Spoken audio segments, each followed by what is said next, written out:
As usual, like you guys know, I always try and make sure first that everything is running as it should be on each of the platforms that I'm live on, Facebook, YouTube, and TikTok, all at the same time.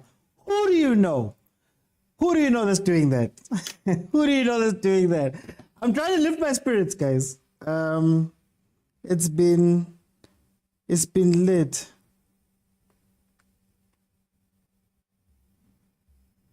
Okay, I think Facebook is fine. Let's check that everything is fine. People are joining in the comments. Please just let me know that you can hear me. Just let me know that you can hear me, that I am connecting to you. The reason why I do this, guys, is because I've had horror shows. Hi, NNV, don't come here and ask me about Kaizer chips. I don't know where to get the Kaizer chips. I have no idea where to get the Kaizer chips, man. Thank you, Pizza. Thank you, NNV, for the confirmation. You're coming in with fire. I haven't even said anything. You're coming in with fire. Anyway, let me start the show. Welcome, everybody, to the Overthinking Football Show.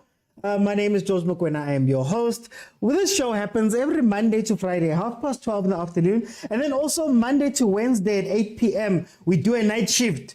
Also, if there's watch-alongs during the week, we are able to do watch-alongs as well. If you're watching me on Facebook and on YouTube and you're wondering, how do I add my voice to this show? Every time I see clips from this show, there's people talking in the background. Just know that you have to be following me on TikTok. Join me while I'm live on TikTok. Then there'll come a time where I'll tell everybody, you know what? I'm opening up the lines. At the bottom of the screen, a multi-guest button will appear. You'll be able to click and request. I'll let you in. And you can add your voice to the show. If you want to watch any of them back, they are available on Facebook and YouTube in full, as well as really other cool content that exists on YouTube and on Facebook that I can't put on TikTok. Also, the best way for you guys to help keep the show running and to keep the lights on, there's two main ways. One of those ways is by donating to the account that is appearing on your screen right now. It really does help keep the lights on. It does get a bit hard. It gets hard to do these things. So I do need support from you guys. That's one way to support. The secondary way is to go into the link on my TikTok profile where you'll be able to go to YouTube memberships. So those YouTube memberships consist of 3 layers. There is a 20 Rand one, a 60 Rand one, and a 150 Rand one, which has different perks and things that are available. Please, guys, it really does help to keep everything on. I do this full time. Took a huge risk to do this full time. So please support me and help me keep this up and grow as we can. With that said, let me send some shout outs to Exquisite Moment Photo and Video and Pumin Dobeni, who are my casual overthinkers. 3 levels: casual overthinker 20 Rand, dedicated overthinker 60 Rand, elite overthinker 150 Rand. Exquisite Moments Photo and Video and Pumin Dobeni both signed up for the casual overthinker monthly. So thank you so much. And also on TikTok, I have Slarani, Mtosta, and Buinelo Asperado, who signed up to be members on TikTok. One last church announcement before we get into the meat and potatoes of today. There is the tournament. Ulinda Mtambo, as you know, Skukune captain, former Pirates player, is hosting a tournament. His foundation is hosting a tournament this weekend in Soweto. It starts this weekend, 2 weekends. It's going to be Saturday and Sunday. Next week is going to be last 16 and last 8, under 15 ladies and men's. And then Sunday is going to be the final. So if you can, please head on over there. Okay. I don't want to speak. Too much. All I'm going to say is, let's let the coaches speak, and then we'll jump in afterwards. Kaizer Chiefs played a match versus Cape Town City yesterday at FNB. Let's hear what the two coaches had to say. Then we can have the conversation that we love to have. So there we go. Let's hear what Coach Tinkler has to say first. Yeah, tough 90 minutes, but we knew it was going to be. 3 days ago we played the derby under immense pressure. Players had to put in a massive shift, especially after being 1-0 down. So coming to a game like this 3 days later was always going to be a tough ask. So we needed to come up with a solid plan in terms of how we were going to deal with the speed that Chiefs possess, considering the fact that, we only played 3 days ago, and from our last experience against TS Galaxy, we started to feel the effort that we put in against Amazulu around about the 30th, 35th minute, and legs started going very, very early in the game. So we decided this game to make a few changes, just to bring in some freshness. We also decided that because this is a counter football team, the way they play, they look to purely hit you on the counter, the ball in behind you. And if you're not set for it, you're going to struggle because the front three are lightning.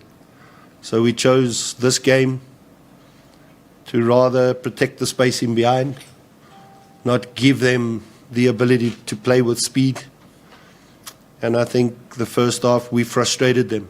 As the game went on, they grew more and more frustrated because they weren't getting as many opportunities to break us down in behind. And that frustration grew, so half-time I made the choice to bring back some of the guys that have been performing really well for us in the past, who I know who can give us that injection of pace on the counter.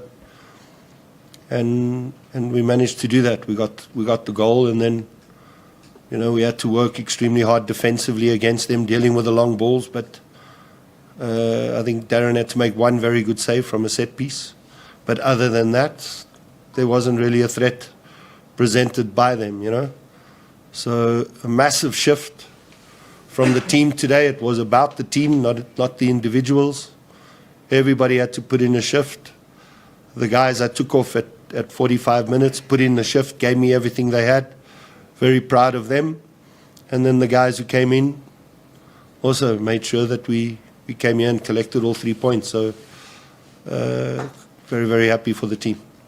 Thank you, Coach. Straight away, members of the media, about 12 minutes. I'm sure it is good content.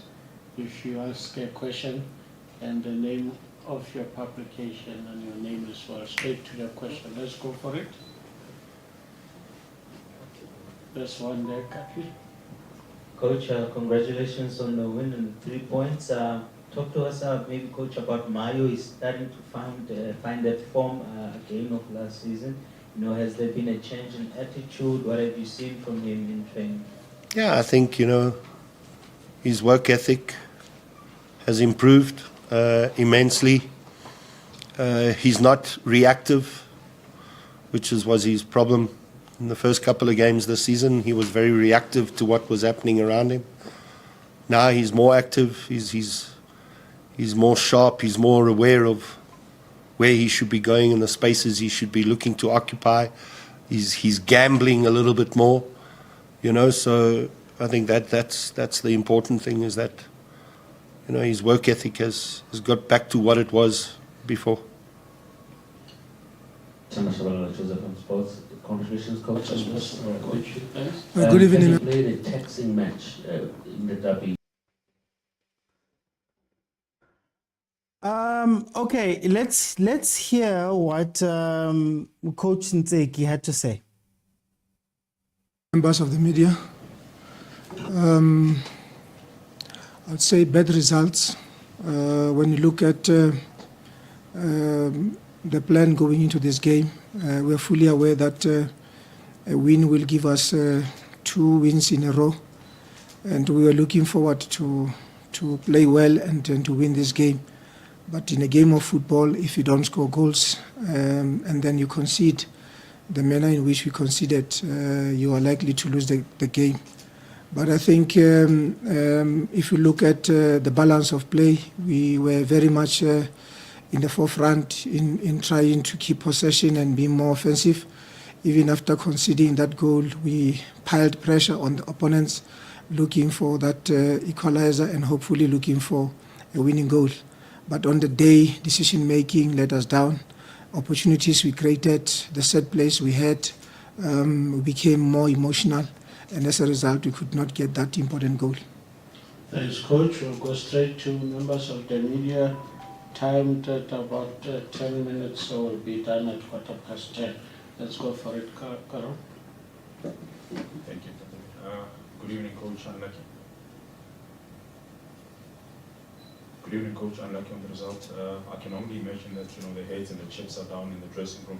How do you work in and around that? Because it's going to be about 2 weeks to try and get the players this result out of the system. Because players want to play as quick as possible to get the negative results out of the system.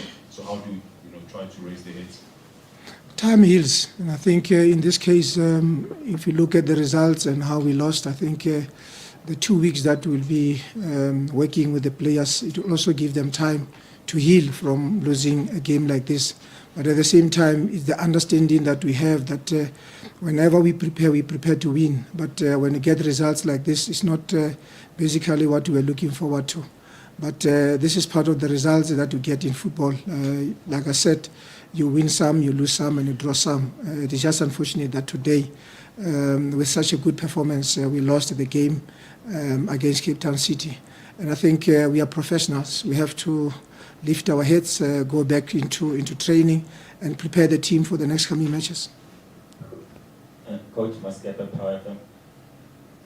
In hindsight, Coach, because in the second half, I think there were just too many balls that were coming in, and a lot of them in the last 15-20 minutes were just thrown into the box.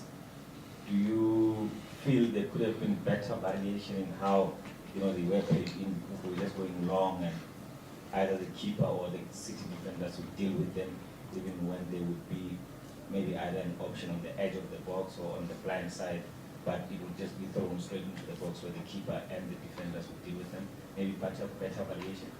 I think we saw with the set plays and the balls that we played into the box. We know Darren Kitty has got the height and the aerial power. But I think a decision on the ball was very important for our players.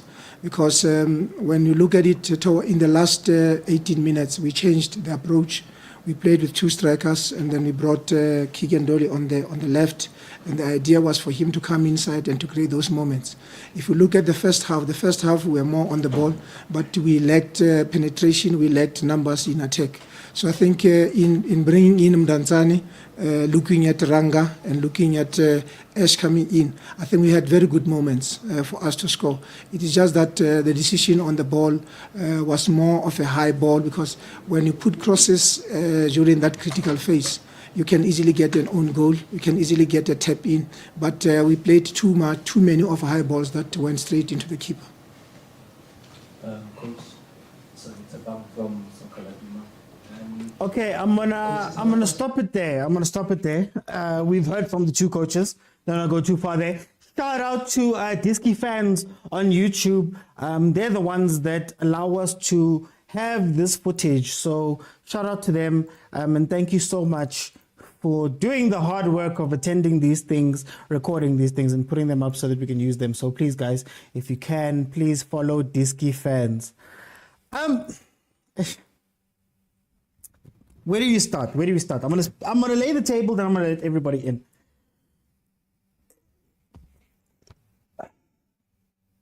Coach Tinkler said some very important things there. Coach Tinkler said, one, that he was afraid of the pace, so they decided to sit back. That explains what happens when there's no space when people are attacking. It's the same tactic you use versus Pirates. It's a similar tactic you might employ versus Sundown. But he's telling you that we're going to sit back. And the reason why it's so important, he didn't even have transition plays. He said that he put his transition plays in the second half. The reason why that's very important is because when us Chiefs fans say we played well, we had control, as Untseki said, I always say one thing: were we busy or were we effective?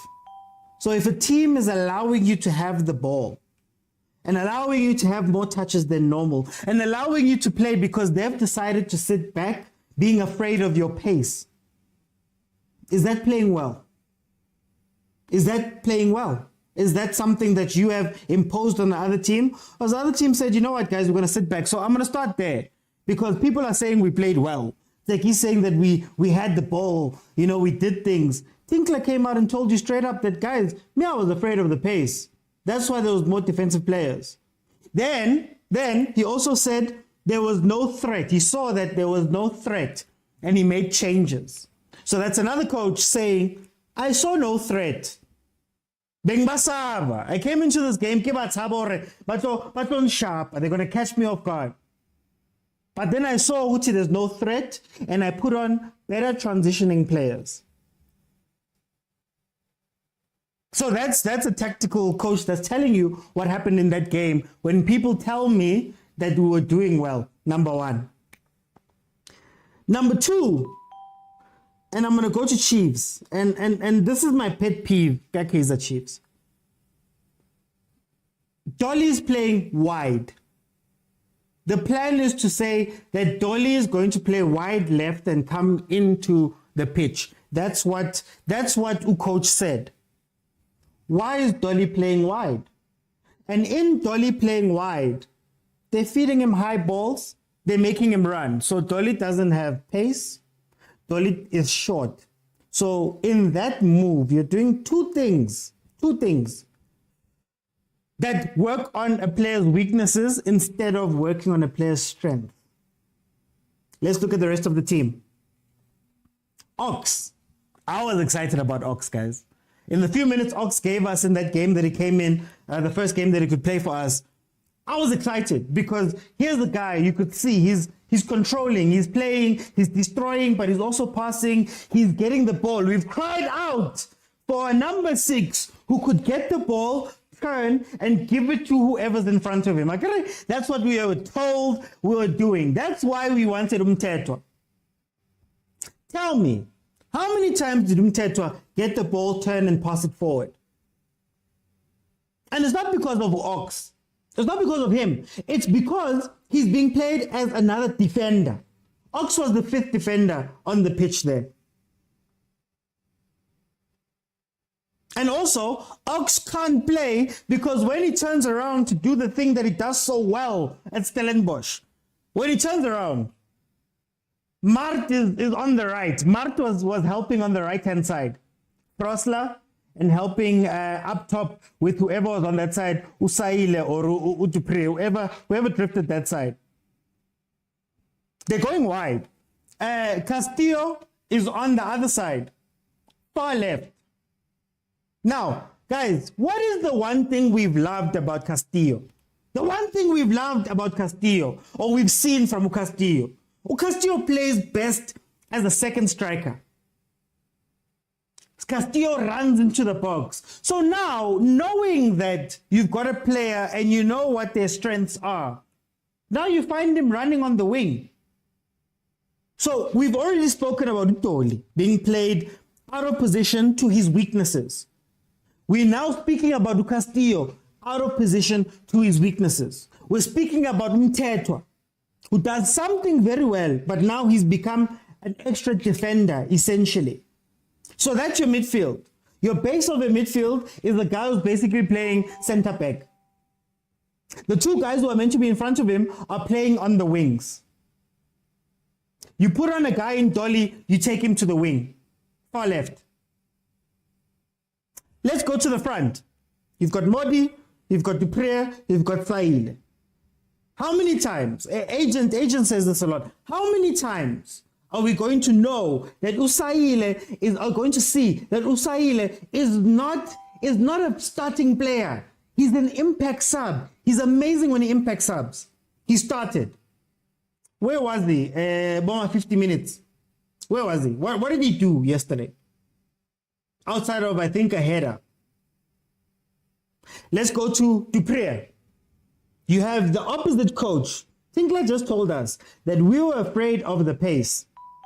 Now, guys, I don't know. If you look back on all of the goals that Dupré has been able to score, what is the one thing he does very well? Run centrally, behind defenders. Through pass, he scores. Those are the goals he's been scoring. So if you take your main threat and you put it on the wing, for him to just be running up and down on the wing, one, he gets tired. Two, what threat is there? Words of Coach Tinkler. Verbatim, he said there was no threat. We saw there was no threat. Just played the press conference. So now you've eliminated Toli, you've eliminated Mteto, you've eliminated Castillo, you've eliminated Saile because he doesn't play that. Now you've eliminated Dupré, who finds himself running on the wing crossing balls, our most dangerous player, according to the other coach, Pacey. Then you have Modi. Let's look at Modi's 2 goals, the goals that Modi has scored. What is something that comes to mind when you think about those goals? Oh, Modi doesn't play as a winger. Modi tucks in, and then usually his first goal with Tanzania was a 1-2 that freed him up to shoot centrally. Oh, his second goal was Botsani coming across, allowing him to run where? Centrally inside, 1-2 goal. So now that you've seen that and you know what your players do and how they score and how they work, Modi's on the wing. Gone on the wing. So now you've eliminated what Modi does well. You've eliminated what Ashley Dupré does well. You've eliminated Saile. You've eliminated Dolly when you brought him on. You've taken out Ox. You've taken out Castillo. Then he tries a modern thing and he inverts Utove.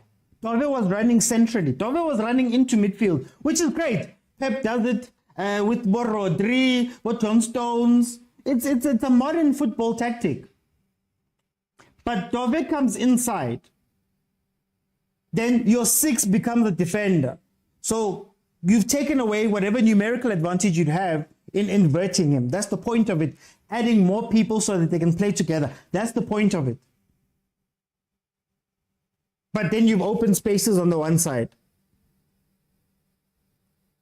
Then look at the goal. Far post finish. We saw it. Mudau scored that against us. We've seen it with Mudau. Mudau scored that goal. We saw Shalulile score that goal. And now we're seeing another player, far post cross, scores that goal in a box that had 6 or 7 Chiefs players and 2 Cape Town City recipients of the ball. It goes far post and they score. And I said last night that, guys, I don't know. Me, I've played football, guys. I've played football at a low level. And even at a low level, what do we always do at the back? Men behind, check far post. Especially when there's more of us inside. So you're telling me that these grown men can't do that? Oh yeah, then we bring on Toli, we bring on Tanzan. So logic dictates that now that you've brought on these guys, you've got Dove inverting, you've got Mteto in the middle, you've got Tanzane, who's a 10, you've got Utoli, who's a very good connected player. Logic would tell you, you bring them closer together. You bring them closer together, they play the ball together, and then you wait for the moment where you've drawn out the defense and you play a ball through to Dupré. Oh, but wait, Dupre's on the wing. Oh, but wait, the person who's in front is now Chivavairo. Oh, you know what? We're going to bypass those guys that we've just brought in, and we're going to just cross and cross and cross. Cross to a defense that up to that, for the whole game, I think Darren Keats won every single aerial ball. If not for 1 or 2, he won every single aerial ball. Those defenders showed that we can fight for every single aerial ball. But no, what do? We pump more crosses into the box. While you have Utoli, while you have Tanzania, while Dupré is still on the pitch. I don't even want to speak about Umart. I don't want to speak about Umart, to be honest with you. But this is now what our team is doing. And the gripe that I've had this season and last season is, guys, I can see something. The people I have on my panels can see something. You'll hear just now when I let them in. We can see it during the game when you read the comments. What is the point of having coaches then? What are the coaches seeing? What is the point of substitutions? Because substitutions are meant to, you know what, guys, let's change what this game is doing. But it seems as though Unseki has one tactic and one tactic only. And the only difference is that I'm going to put players in there. It's placeholders. We play this 4-3-3, and what I'm going to do is, it doesn't matter whether it's Dolly, who's playing on the left, whether it's Modi, whether it's Shabalala. I need somebody to play on that side. I don't mind taking somebody and putting them there who doesn't play that position. Or in the middle. No. I've got 2 8s that play on the wing. It doesn't matter whether it's Castillo, Mart, Matlo, Dansane, Dolin, Kosing Pilengobo. It doesn't matter. That is the way that I'm going to play.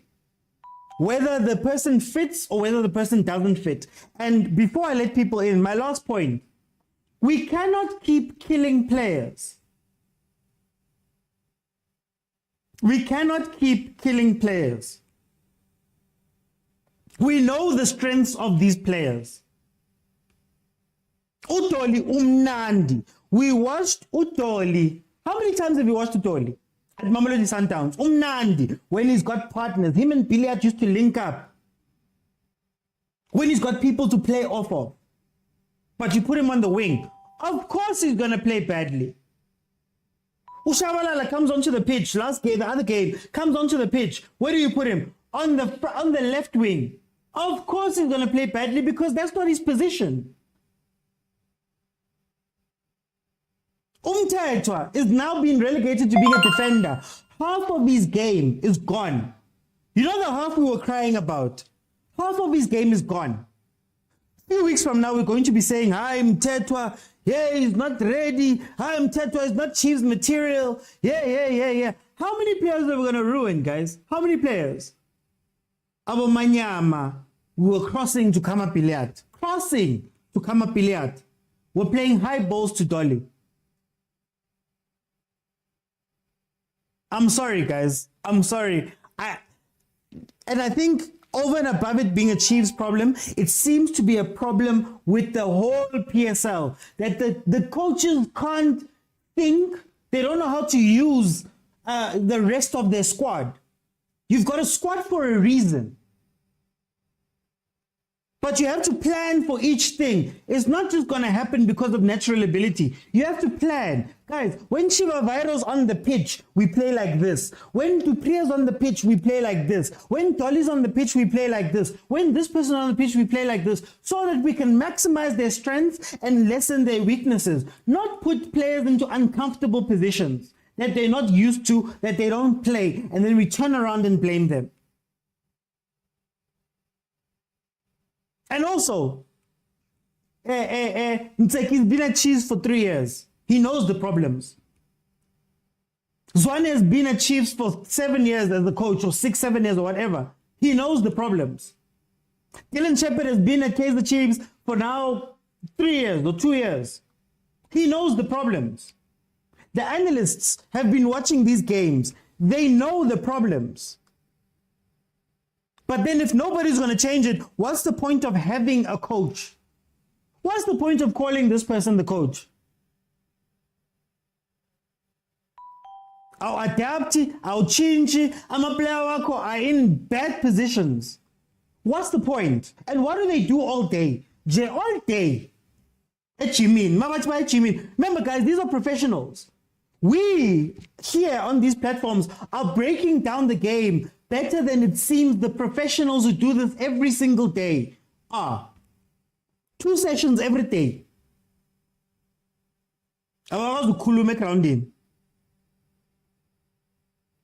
They don't see weaknesses. They don't see strengths. They don't see anything. They just play. And my fear is that it's going to be another season, just like the Atazwane season, where we're going to be doing this all season. And do you know why? He's got one tactic. And he's lucky that that tactic works versus Sundowns. Very lucky. because it makes him look a little bit better. When I say works, it looks like we give Sundowns a tough time.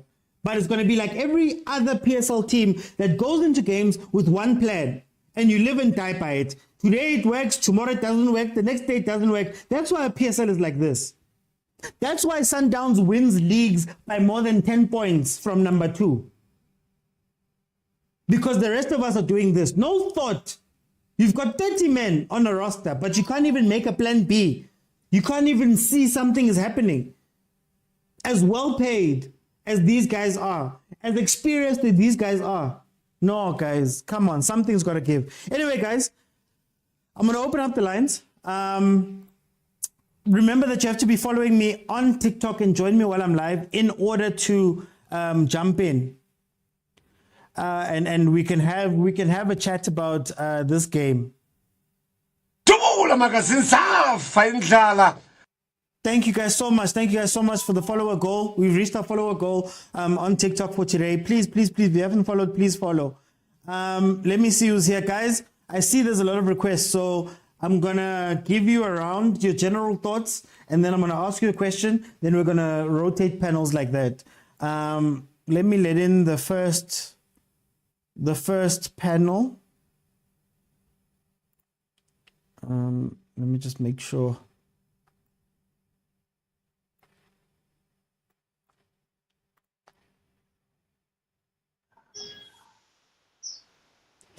Agent 007, how are you doing, my brother? I'm good, man. I'm good. I'm just listening to your rant, You remind me of TY. Not TY, I mean, what is this guy from AFTV? The one who likes saying blood. Oh, Troops. No, man. Troops, yeah, you remind me of Troops today. You get tired. We've been saying the same thing over and over every single week. Tell me, what are your general thoughts about this game? And then my question to you is, was Cape Town City right to be scared? Because they played scared. General thoughts, one of the better games I can say that I've seen Chiefs playing. I know you're gonna agree with that, but one of the better games. I'm just not sure about the tactics. I can say I can understand the rationale, but I don't understand it as well. Fine, you cannot trust Umthetwa alone because it's his first game. Even the best of the best, you always have to let them in slowly but surely. But that I can understand. Okay, fine. Let me pay him with Mark so that he can adapt well to the system. Because not just about being a good player, you have to get used to players around you, their movements. Mark knows Castillo was forever on the move, so he knows Castillo. So Umthetwa, even if you get told that Castillo will move a lot, sometimes subconsciously you forget, thinking he's still playing with that Van Beek, whatever the guy is from Stellenbosch. So I understand the rationale, but I don't understand it again because you're playing against a struggling Cape Town City. So why doesn't Terra need a cover in that game? I mean, I would understand if you're playing against SuperSport or maybe other middle teams, I could still make sense in that aspect that I've said about Umthetwa being partnered with Mark because of his first game. But okay, fine, cool. You see that, okay, fine. I can give it to you first half. You wanted to try Umthetwa and Mark to make him get used to the system and the players, fine. But why take until the 80th minute for you to substitute Mark out and leave Umthetwa alone? That didn't make sense. I feel like that was a substitution you could have made at halftime. That was gonna make sense. And then I don't get that. Even though I always say Saidi is a second half impact player, he was playing well. I didn't understand the rationale of taking him out, which then further kind of always stresses the point that you always say about Untiki, that it looks like he always has pre-planned tactics before the game, and he doesn't care about how the game is going. 65th minute, 60th minute, I'm bringing out Saile, I'm bringing in Ranga. So he didn't even read the game. That's my worry with Untik all the time. It's like, why are you pre-planning games? The reason why they're called substitutions is, or the bomb squad, as or Coach Tingler was saying, you bring them to bring change. You know, you don't pre-plan change. You cannot anticipate change. You have to go with the flow of the game. You know, sometimes you find, okay, fine, maybe Cape Town City came guns blazing. You know, then you have to bring in another extra defender. You know, so I'm disappointed by that. But it's the usual thing. But coming to Cape Town City, they had a right to be scared and they didn't have a right to be scared. They had the right to be scared because they're not doing well themselves. They're one of the, for now, relegation contenders. So for them, every point counts against the big team. So even I, if I was thinking loud to say, guys, let's defend, catch you guys on transition. And the tactic worked first time. Better decision making, they could have scored 1-2 goals, you know. They just took useless shots. But I would say they didn't have to be scared because this is Chiefs. You go against, you press Chiefs panic. You know you can press multiple panic. You know you can press who they will panic. So you go to them, you know. When I can understand the defending tactics against Pirates because you know Pirates struggles with a low block, but Chiefs is a team which is just there in J. It's not that they struggle with a low block or what. It's just that against any other team except Sundowns, they struggle. So why not go for the kill, you know? But then I guess we can also say in the flip side, he learned from the Sekhukhune coach that Utruta made a mistake of scoring and trying to be expensive, you know? So he's like, you know what? I'm not going to be expensive. Even if I score, I'm sticking to my defending tactics. So all I can say, it worked for at the end of the day for Coach Kingline. He got the 3 points that he deserved, and the deserving team won for me. Okay. Yeah. Okay. No, thank you, my brother. Thank you, my brother. Like I said, it's a bit long. I'm going to have to let you go. But then if you can come back later on, you're welcome. Anybody who goes off, you're welcome to come back later on as well. Tobies, welcome to the show, my brother. How are you doing? Tell me, my brother, what did you think of this game? And hey, my question again was Cape Town City right to be scared coming into this game? As Tinkler said, he was worried about Chiefs' pace. Just to be blunt, we're not going to get anything this season. If we get top 8, we'll be fortunate. That's just what I got from last night's game. Because, well, Tinkler, because he said it even before the match, that he was scared of our pace. So the plan was to make sure that we don't go behind them. So I thought maybe it was just mind games. And they did that. They sat back. Baslinda, we came to them. We didn't have a plan. As a coach, after 45 minutes, there was already 2 players we didn't need on the field. Udove had about 5 or 6 misplaced passes. And not under pressure. On his own, he couldn't pick his teammates. That player, he was not being challenged as well. So you didn't need him on the field. He was not giving anything going forward. They were not attacking on his side. So you didn't need him. At that point, you decide with 45 minutes, pull him out, and then you have Ulokonjana, Umthetho already playing as part of a back 4. Umthetho can protect Abasele mover, and then have a wing back, a proper wing back. I don't care who you bring in, but just add offensive numbers. Number 2, in the middle of a park, after 45 minutes, we didn't need Yusuf Mat. After 45 minutes, you could see that we were not penetrative enough. Have someone who can play in tight spaces. You can even bring in Utole Mdanzan at the same time to play around that packed midfield.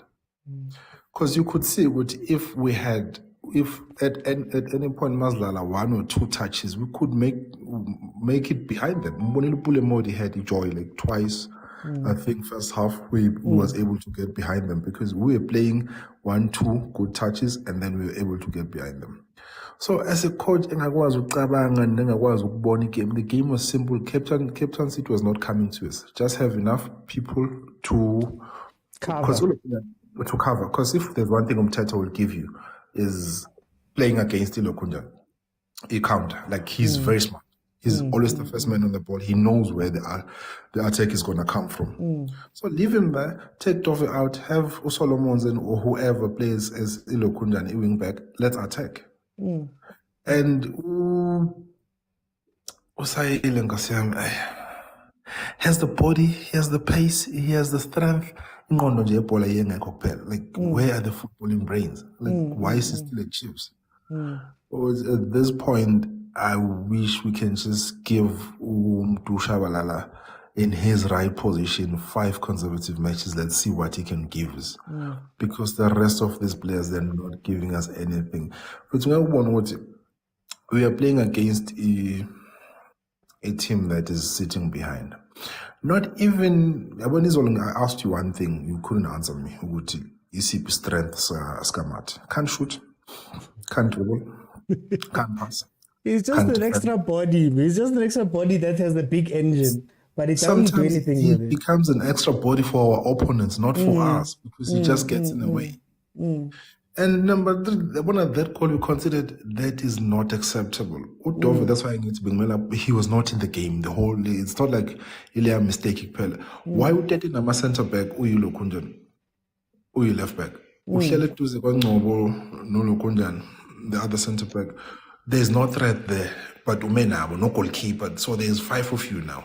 But the person who should be able to have eyes and oversee all the situation, it's you, because you should be the last man at that point. Because you are taking a right wing, go right back here to when you should be over sweeping, communicating with everyone. But no, you're ball watching, and you're a senior player. But I can't blame him. I will blame the coach. We saw him from the first half. He was not in the game with Dover. Aren't you also worried that it's the 3rd time we've conceded that goal? Surely there has to be some analysis that happens. It's simple. It's what we've been saying. Whoever renewed a contract with Atlanti is useless, must lose his job, because we don't have a left back. That's just evident. That's not left back. Even though Dove plays better as a centre back than a left back. Atlanti is lazy and useless. We don't have a left back, and they renewed his contract.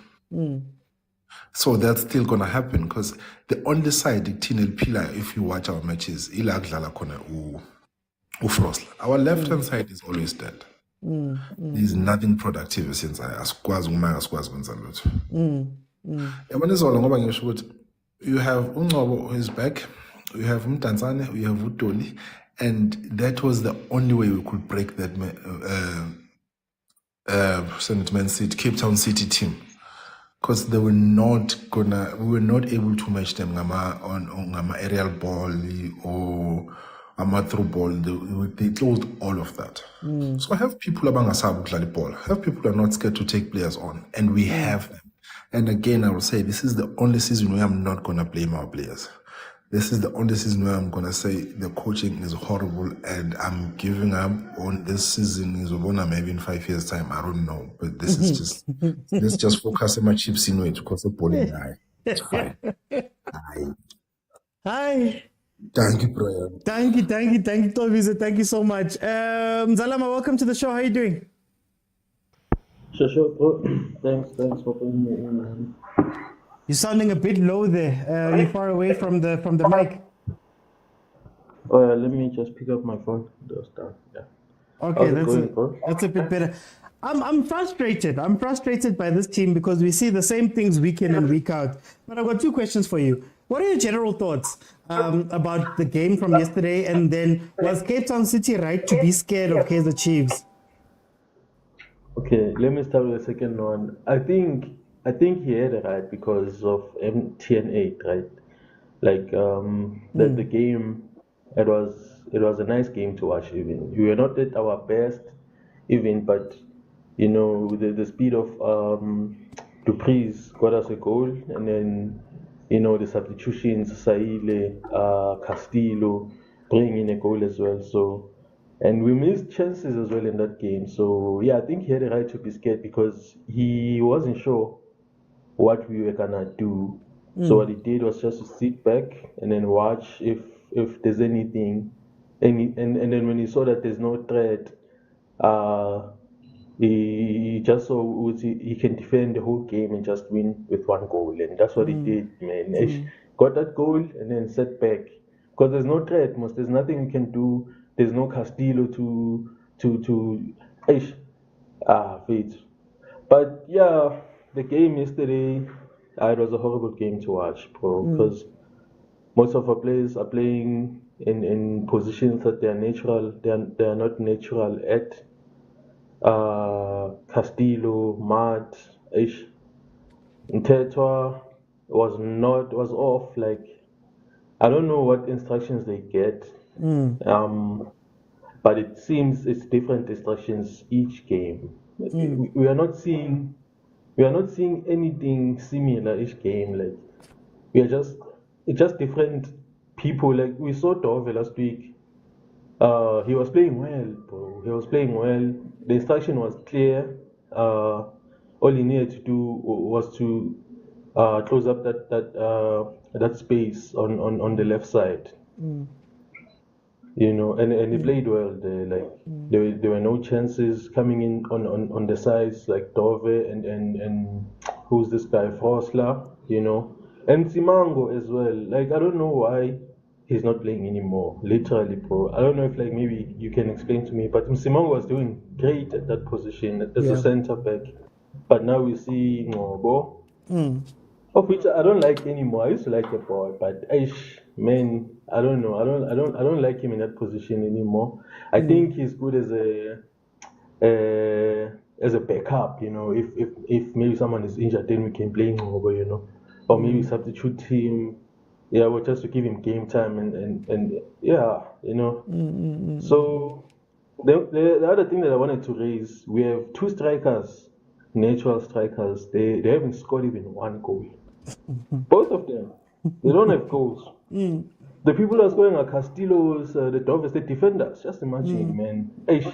That's a difficult thing. And it seems like they are playing the same thing. They are dropping into the middle field to collect the ball. And then when they get the ball, they don't have anyone to pass the ball to. Like there's no one to play the ball with. Because Matt would be overloading the right side, and then you play the ball back to the defender, and then go back up front, but you still need to collect the ball again. So I can't blame them, man, but hey, frustrating. We haven't had a goal from them, and it's kind of raising why we had friendlies. The point of friendlies is to experiment, right? But now it seems like we're experimenting in the games. Like, what was the point of friendlies? Yeah, because in friendlies you can even substitute. You even have an option to substitute 7 players at once. Like that is a friendly. It doesn't matter. You can experiment. You can do all of those things. But it seems like we didn't learn anything from our friendlies. We were still losing. We're still experimenting. We're still changing roles. Yeah. Hey, That's my all brother. I wanted to say. No, thank you so much, my brother, for joining me. I don't know, man. I don't know. I don't know who watches players at Chiefs. I don't know who signs players at Chiefs. I don't know if they watch highlights or games or whatever. My biggest gripe with Kaizer Chiefs right now is still the same thing. I can understand you experimenting and you don't know what you're doing. Great, whatever. But now we've gotten enough game time to see what the strengths and the weaknesses of our team and our players are. So it can't be that, even if you're trying to experiment, at some point you need to go, okay, guys, Sidliwe, I think it's the 4 games out of the 9 we've played. You know what? Let's just play to the strengths of the players and then go from there. We'll figure out this experiment later, but let's get some results by playing them to their strengths. Malume Kutso, welcome to the show. How are you doing, my brother? Hi, Mr. OT. How are you? Yeah. Every week, Kutso, every week. Same criticisms, same things said. I feel with this episode, you should have opened it with a prayer because, hey, you sounded like a pastor there.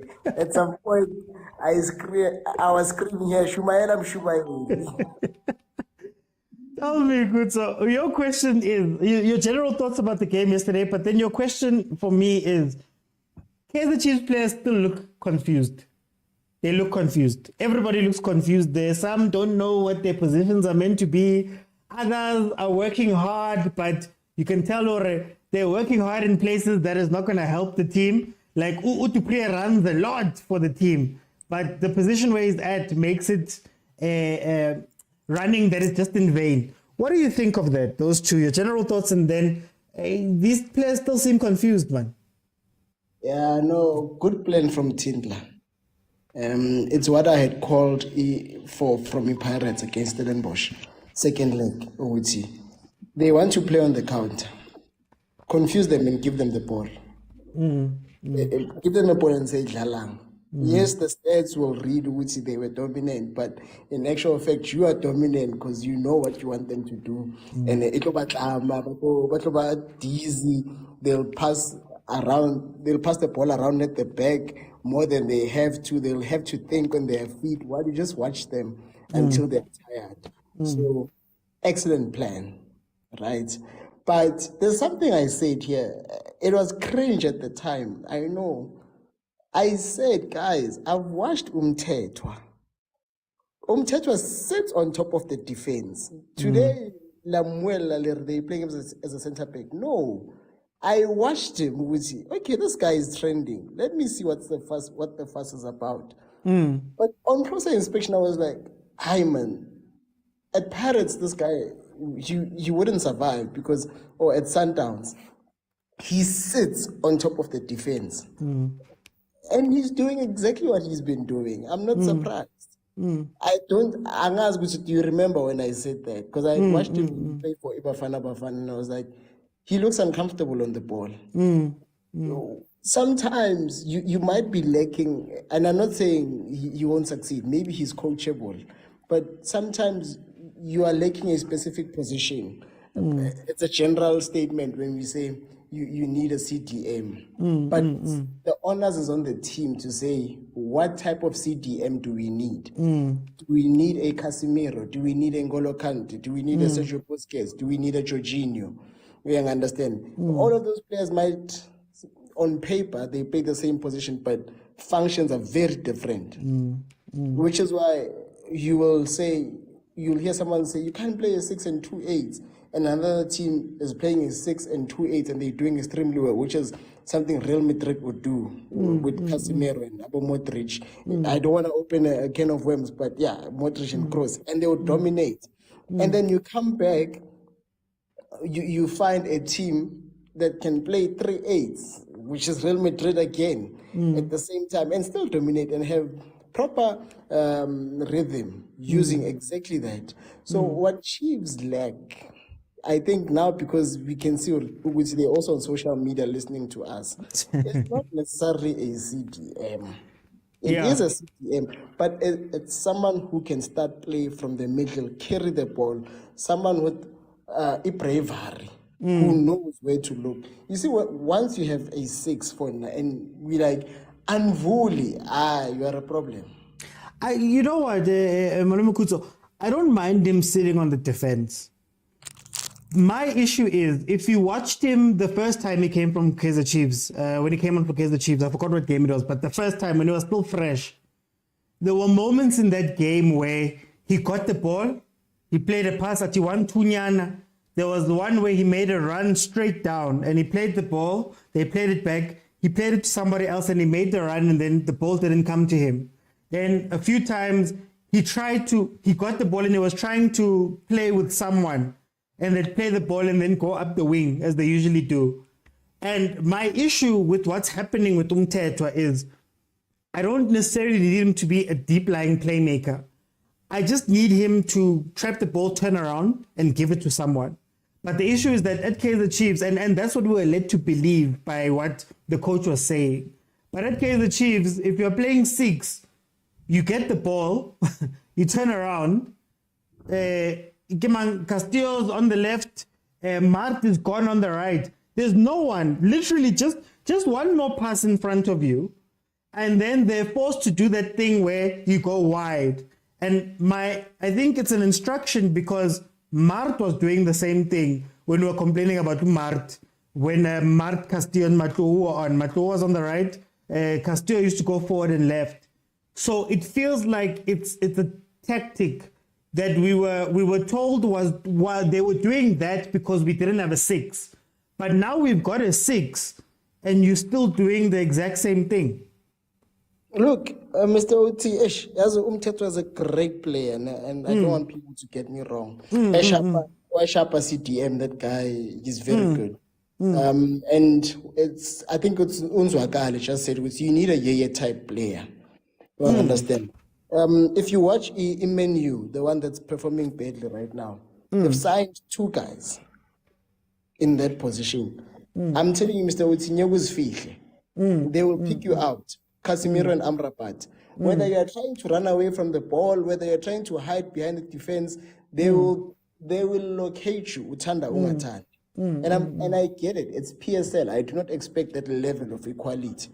Understand? PSL. No, let's be honest. With that quality, it's getting AMA Euros for a specific reason. Understand? So all I'm saying is, maybe give Lentwana Usamkelo a chance, because there is no thinker there. There are so many hard workers. When you introduce Umthetho, you are introducing some more hard work. What lacks la P16 with Chiefs is a thinker, someone who Mfukeng is so unpredictable. When you're watching him, you don't even know which Uzul Pasa would. He came in Kiev. Well, he missed the penalty. Oshapile, some other pass for Uhoto, he was running that direction, not where he forced a no-look where you are looking and then you pass and then you pretend as if you weren't looking. He was running straight towards the bench. Ashapa some low pass towards the 18 area. And the entire crowd went, woo. Messi, out of nowhere. And I feel like Kusamkelo's one is that type of player where you don't know why you're kicking the ball in that direction. You saw something that we weren't seeing. When the entire pitch is moving left, you can move right. Understand? So I'm not going to blame the players as much, because I'm like, guys, you are getting paid. Apparently, one of them is getting 800,000 a month. You're getting paid so much. How are you not investing time into finding out what's lacking in your team? Because if you could get just one thing, not everyone has to run, gents. Even at Sundowns, he runs hard, but there's a thinker there. Who can I come on that guy? Rivaldo. Rivaldo, yeah. Allende. You can't hide from the ball when Allende is on the ball. You can't hide when Rivaldo is around. He can pull a long pass out of nowhere. He can pull a short pass out of nowhere. So I'm like, there's something which Juna always says, and he says it now more to say, hi guys, Nyanbona ngalentwana le blind, but maybe just not for Chiefs. Because once you play for Chiefs, once you play for Pirates, Sundowns, the honors is on you during the game. The other team can just play and not, and Baba Shapele Matso about a great performance. When the honors is on you, not only to win the game, but to play well, to amazing, and not just amazing for one game. Because trust me, the supporters are going to be on you. It must be back to back to back to back to back until you take off the Kaizer Chiefs jersey. You must be great every day. One game, you can only maybe slack after maybe 3 seasons. But within the first season, you'll be criticized. At some point, Yusuf Mat was scoring from the center line and was talk of the town. Today, they want him out. They want him out every day. Castillo is living on borrowed time. People are going to ask one thing, besides scoring goals, and I know someone's going to say, besides scoring lucky goals, what does Castillo bring to the table? Yeah. Once you are playing for a big team, the honors is on you. You can't, you see, for Stellenbosch, and I'm sorry to Mthetho, I believe he's a great player, but for Stellenbosch, you can't take that from him and bring it to Chiefs where you only rise up for specific games. Those teams want you to play every day, which is why even Umasego, even though sometimes it's 57 supporters, Umasego finds himself flirting with the bench a lot lately. I want you to think of this. Can you imagine your midfield at Pirates if you have Ndlondo next to Mthethwa in the midfield. That's the type of relationship I want. You get what I mean? Exactly. It's a thinker. Yeah, so Mthethwa, I want him, literally, your only job is to receive the ball, then give it to either Uzwane, either whoever, but we don't have a midfield there. They're too far away. But thank you, Kumo. Let me bring in Lodwick. Lodwick, how are you doing, my brother? Are you still with me, Lodwick? Job, how are you?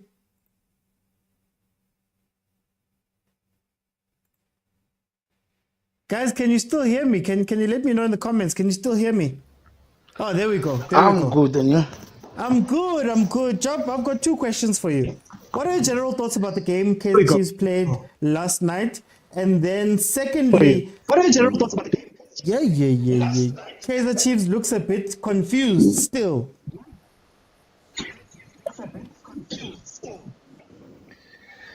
Yeah, my brother, I've watched the game yesterday, but I don't get it why the coach always start with this, what I call stop-nonsense midfielders. I don't know what he's scared of. I mean, he should have played Mthethwa, and I believe that Zwane and Shabalala should play. Both of them should play, then Mthethwa play behind them so that they can just close the space and do all what he's good at. Just put those boys there so that they can do something. The problem with this team is that doesn't have what I call spontaneous players. Those boys at least did, but I mean, it was disgusting to watch this team at the last. I think it was 20 minutes or 25 minutes. The ball was going in the air like, I don't know, when that guy Frosla atwara bolo o iraela ko pele ko dimo, mamang atwara bolo o iraela ko pele ko dimo. So it's just a hopeless football whereby the coach even himself doesn't believe in his own players. But what I can tell you is that this Chiefs has players to challenge, but not to win cups, but to challenge and at least this year they must fight for the CAF spot. That's what they're gonna get if they fight harder. Nonetheless, the coach, man, this guy, no. He's a scared guy. I don't know.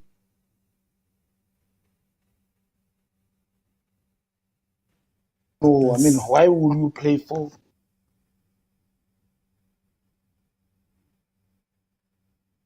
Three. Hey, I think we're having a connection problem Is there. Cape Town City. I think we're having a connection just problem say there, no. Job. 4-2-3. Castillo is overrated, my brother. He is overrated. I don't believe that he's a 10. Yeah. Job, I'm gonna disconnect you because it seems like we're not together. It's a very interesting thread that we're speaking about with the midfield. All I'm saying about the midfield. Okay, no. Well, hey, network. All I'm saying about the midfield for me is Mthethwa can't do it alone. Castillo can't do it alone. Mart can't do it alone. And if you ask for your midfield, Mthethwa gets the ball. I just want to play this thought experiment. Mthethwa gets the ball in the midfield. You look up. Martulena, Castillo Lena. There's no one to play it here, so where do you go, Dove? That's what they've been doing, right? So if he can't do that, what's going to happen and why he sits on top of the defense is because now my job is gone. I'm still a job. So I might as well just defend, because why waste the pass going inside to Mthethwa when you go straight to Dove? And that's what Chiefs does. But in a smarter team, you bring them together, whoever's there, whether it's Mart, whether it's Castillo, whether it's whoever. Guys, simple. That's enough. Best 4-4-2. Let's 4-4-2. And in 4-4-2, you had in your 6, you had an attacker and a destroyer. Destroyer's job was to tackle and do all that stuff, but Bobegi five yakho. If five yakho gives me the ball, I give the ball to the attacking player a little bit further in front of me, they play. Think about Arsenal. What made Arsenal's team so strong last season? Partey, only job is to get the ball and give it to Odegaard.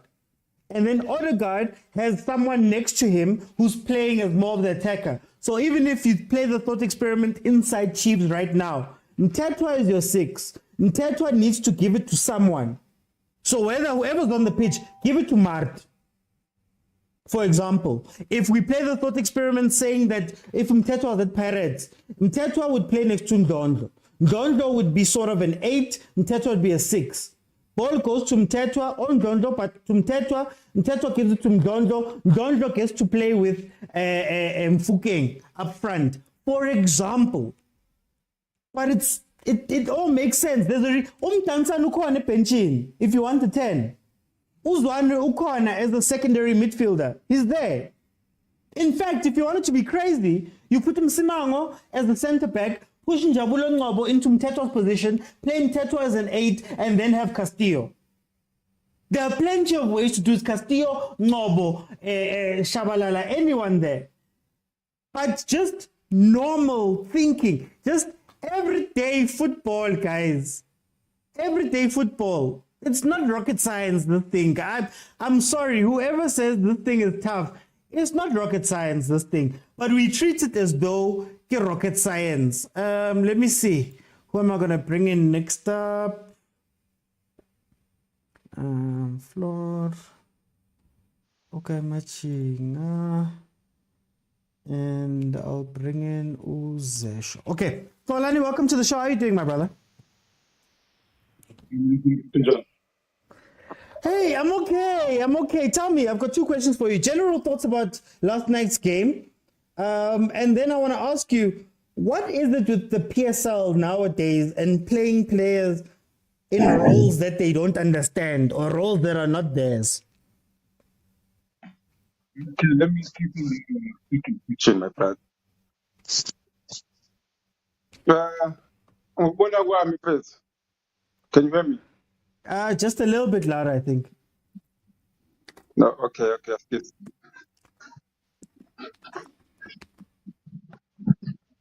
Is it okay now? Yeah, perfect. Okay, cool. General thoughts about the game as well, mfethu. Okokuqala nje cela ukubuza konke nje ucaptain we-Cape Town City mfethu. Efes umnandi lamjita. I'm not sure if it's because belani team engaperformi kahle these days, but props to him first. And he approach your team ayishilo first. I agree with him, yabo. I think usebenzise i-tactic right for ukudlala the case because i-team mengadeliver. The only thing also idinga as a coach is just results first. Yabo. And going to Chiefs, ikuyadlala back-to-back wins angitholi. I think mhlawumbe bawine kathathu kulandelana and uma uzobheka lapho bebesebenzisa ischeme esi-1 okuchaza ukuthini lo that creates i-chemistry ema-outing and i-trust angitholi. So ebholeni nje bese even uma uthi uyi-new player ethimini, I think you're gonna need to have i-trust yabadlali bakho yabo. So whenever you're chosen ukuthi udlale ethimini, so you need to do your best ukuze bakwazi ukutrust a bit. So lento ye-chop and changing ayifezi. I think futhi ucoach anyway bese uNtseki, I think he needs to get back to basics njengoba usho nawe bese. uNgcobo was signed as a best center back yabo. Mdlalise lapho bese. Yabo. Udova was doing well at left. Okay, fine.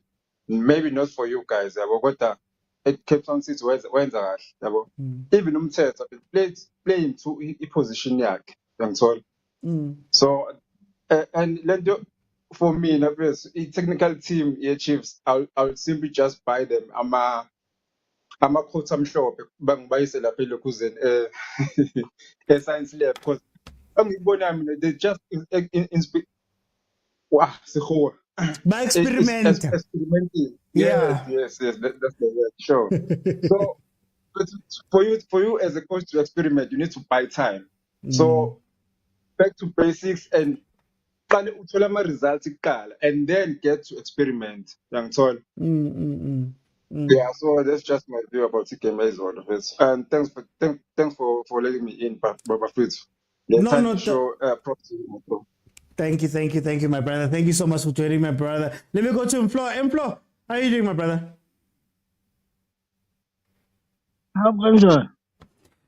Hey, Suzatin, Skala, same Skalo every week. Tell me, what are your general thoughts about DK Mays, though? Yeah, ngingomakhala njalo nini. Eish, and then Kuba ngasa niyakhala.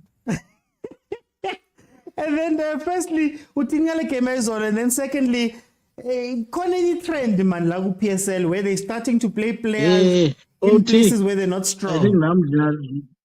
Can you I hear think me? namdlala problem yale network. Yo, I hope it's not me, guys. There, Machinga, can you hear me? Yes, I can. Hey, Mflor, I think I'm gonna have to let you go. The current network is killing us here. Machinga, welcome to the show. How are you doing? I'm doing well. Thank you so much. And how are you? Yeah. I'm frustrated, my guy. I'm frustrated. But anyway, I'm gonna ask you the questions. What are your general thoughts about the game from yesterday? And then there seems to be this trend, man, where players are playing out of position, players are playing out of roles. What do you think about that in this PSL of ours? You know, my brother, to be honest, I'm a Kaizer Chiefs fan. Just to express my feeling, well, I'm not happy with what is happening so far. Maybe, first of all, just for everyone who is in this platform, maybe I would like to ask this question, even though I might not receive the answer now. Say, where does this formation of 4-3-3 comes from? I feel like it's been reinforced into these coaches, especially South African coaches. And only one coach so far who seems to be succeeding to use this formation. I'm not sure, perhaps it's because of the quality that he has or not. But if you look at Rulani, he's the only one who's managing to use this 4-3-3. Kaizer Chiefs, how many coaches we have changed and they've been using this formation and they are failing. Yeah. Even today, we speak of Ntegi, he's failing as well, but he's keep on using it. But besides that, my brother, the game was horrible, to be honest. It was a horrible game. I think when it comes to Kaizer Chiefs failed thoroughly. Why I'm saying this? It seems to be that they came with one plan. The plan was to say, let us press them. If we get an opportunity, we score. And if you look at Cape Town City was aware of that Kaizer Chiefs, they are going to press us. And when they get an opportunity, they will score. So let us not allow them to press us. We rather allow them to play the ball.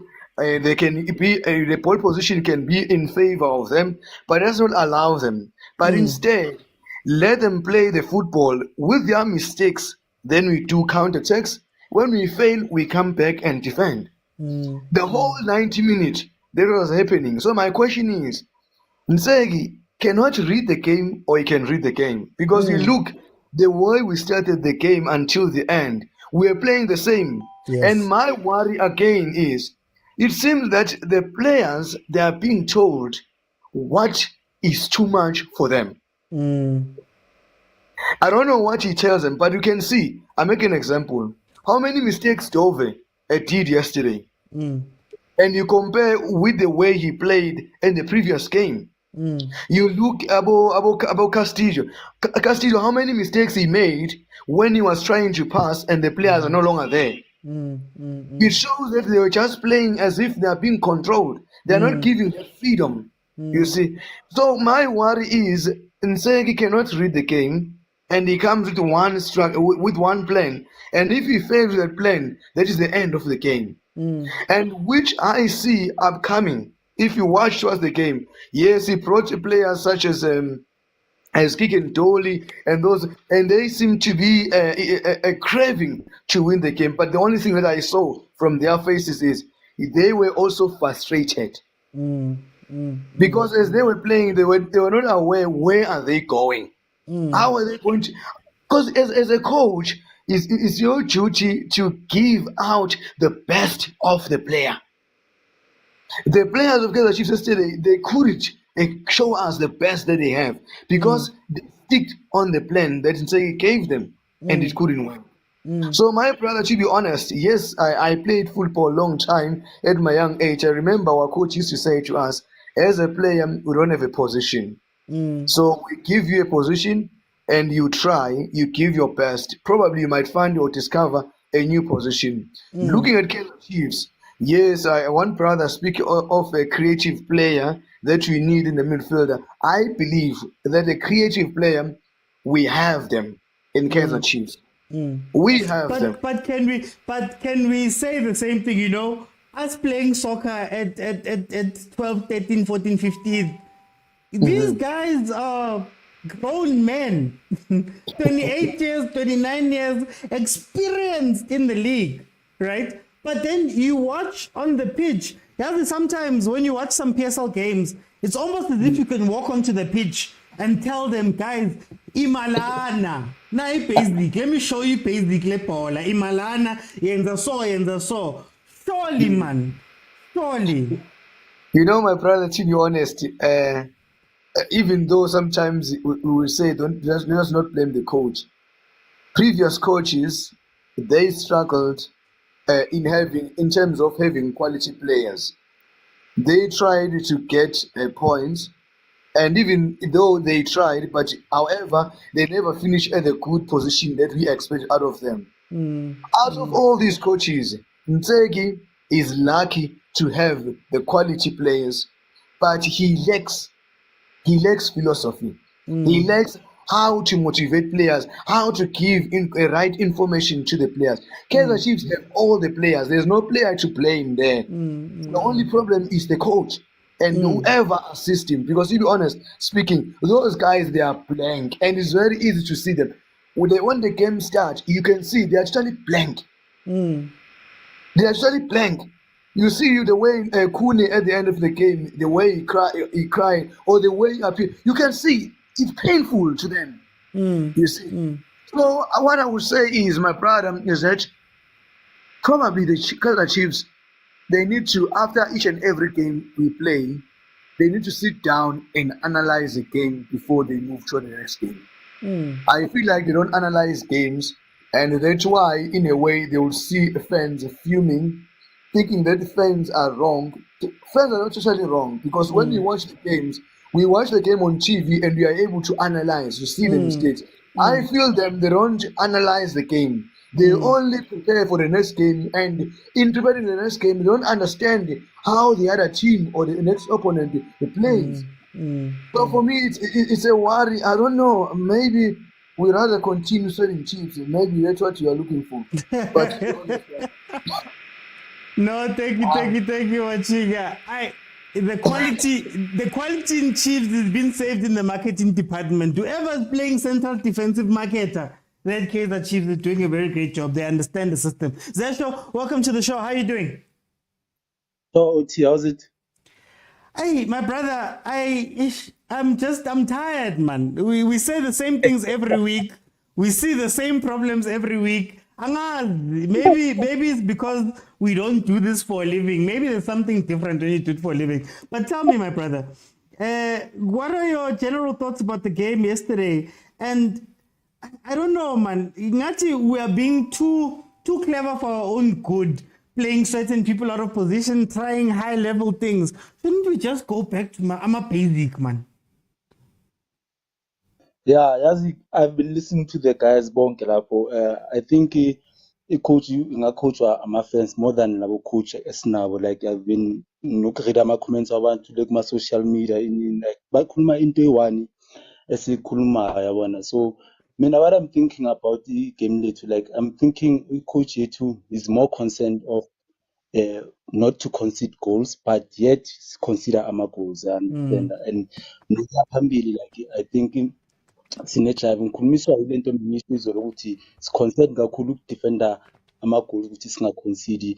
Sidlale same similar people yesterday, same middle fielders yesterday, and we failed to ukuthi sacrifice a defender going forward because we are losing the game, you understand? So angi-understand ukuthi the guys have been saying that ukuthi i-Chiefs, mina I know i-Chiefs le mayidlala central defensive midfielder A1.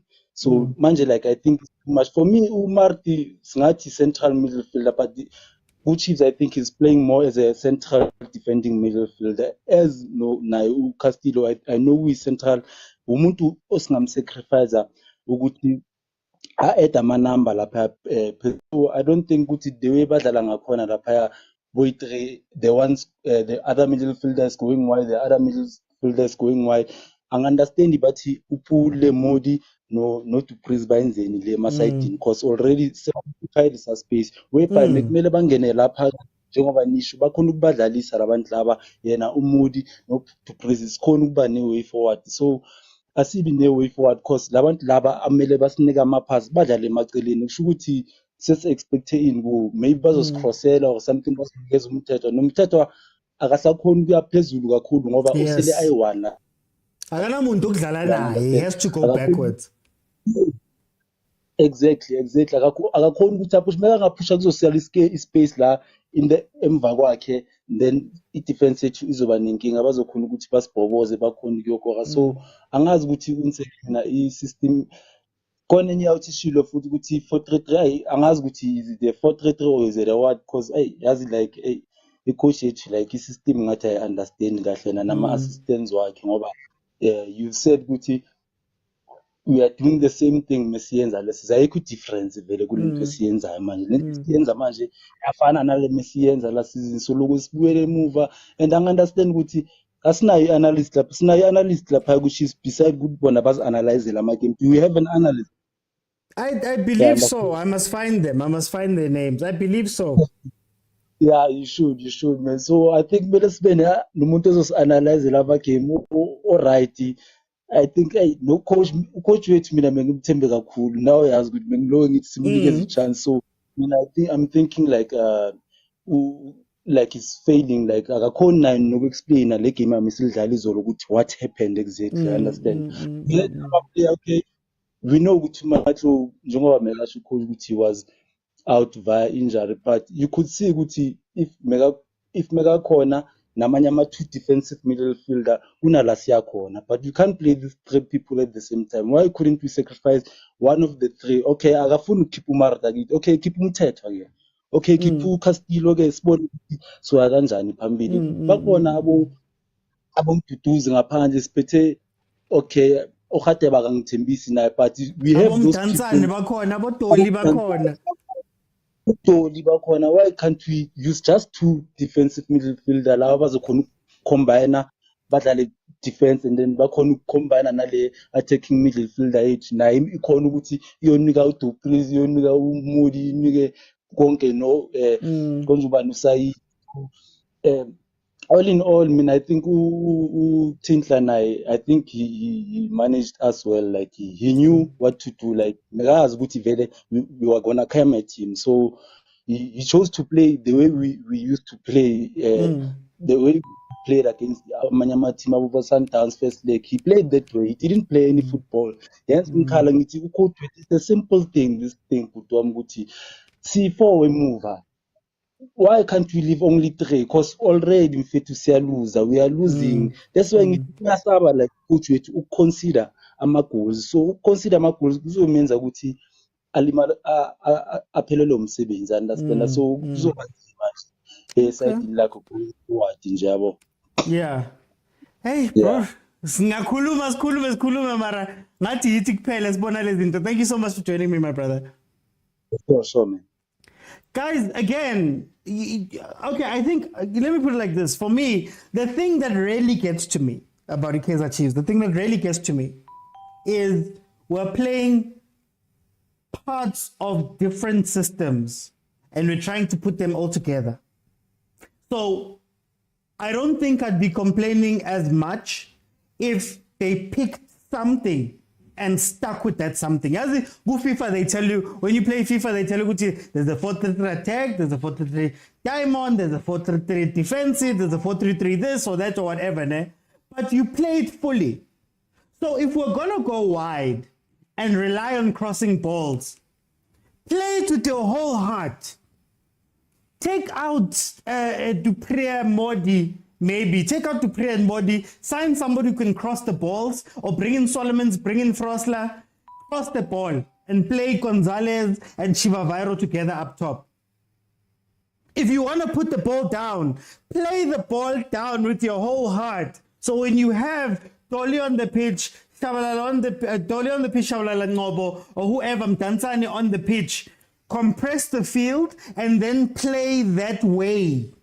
Then play that way fully. But in the Miami is that we're crossing the ball. Dupree is still on the pitch. One man down from the 11 because Dupree is on the pitch. For example, you're not playing his football. So why keep him on the pitch? Striker Kasaile, bring them both like this, Saile no Chivavairo, and cross the ball once. If you're going to do that, if you're going to progress the ball, change this, change. Like, there's ways to play football, but if you're going to play half and half, I used to say this about Athazwane last year, where I said, my issue with the Chiefs is, you can tell Guti maybe he wants to play something, but then at the end of the day, now he has to try and mix this defensive thing with the this, with the that. I'm going to take you back to, Mazinho.q, Ernst Middendorf. Ernst Middendorf played helicopter, no fear, no favor. Sassman, Frosler, crossers would be on the pitch because he's going to go cross to death today, and everybody understands what their role is when we're crossing today. But it seems as though, again, guys, Chiefs is a 53-year-old team. 53-year-old team. You're telling me that no one, not Bobby, not Kaizer, not Gerald Spego, not DVD, who's also there, not Atazwane, not Mulifinseki, not Dylan Shepherd. None of them can come in and, Kevin Johnson. None of them can come into a meeting and say, but guys, we were doing this and this. Why don't we try this and this? Why don't we do this? You see the forum we're having today, where we have every day after matches when we analyze games of teams. I'm assuming that these coaches have to be having that. 2-hour sessions on a Monday, 3-hour sessions on a Monday, where as coaches, they sit down, look at the game and they go, okay, we can change this and this and this. Then they give that knowledge to the players and they play like that. But it doesn't seem that way in the PSL. And I don't know, maybe we'll get a coach in and they can explain to us. But I think that's what grinds my gears. Or if I can see your plan and I can see that the players are not playing towards your plan, great, guys. I get it. I understand. We did well. Klopp, when Klopp signed for Liverpool, his first season, his style of play was literally killing his team. You could tell Guti, this is what he wants to do, but these players don't fit. And then when he eventually worked out those players and he brought in guys that fit, it made sense. But you could see it from the beginning. You can see how Mtetwa plays. When he stepped onto the pitch for that 10-15 minutes, he stepped on, you could tell, okay, get the ball. He played 1-2s, he was going side to side, getting the ball, spraying it out, playing those things. Today, he's a defender. Anyway, guys, let me let in the next guys so we can carry on this conversation. Our Pumlan is gone, so then I'll go with Travis, Devo, and Julius, and then I'll also go with let's go with Theo. Travis, welcome to the show, my brother. How are you doing? Yeah, my brother, sure. It's been a while. Yes. It's been a while. Ngathi Thanks ufika ngenkathi for coming in. mazisha khani ufika. No. The thing is, Tell Chiefs, me Chiefs, Chiefs. No, your me, general my thoughts. issue is that like on the yesterday's game. General thoughts on yesterday's game, but also Chief seems confused right, on the pitch. But anyway, tell me what you think about those two. No, all of the speakers, my opinion about are valid, and my opinion about yesterday's game, it didn't show up, my brother. The players look confused. Majitawa Jimmy, they don't trade, like meaning they don't have an idea. And I'm a playmaker. Who can they trust, yabo? Also change image like a playmaker, yabo. Because if you can check. Back then, we used to trust about Shabalala, about George DBC, people like who can make things happen. About yeah. About a lot of people like even our strikers, Sona. But okay, checking these boys, go Mart is playing like back pass too much. Yeah, boy. And another thing is that like a communication between midfield and defense,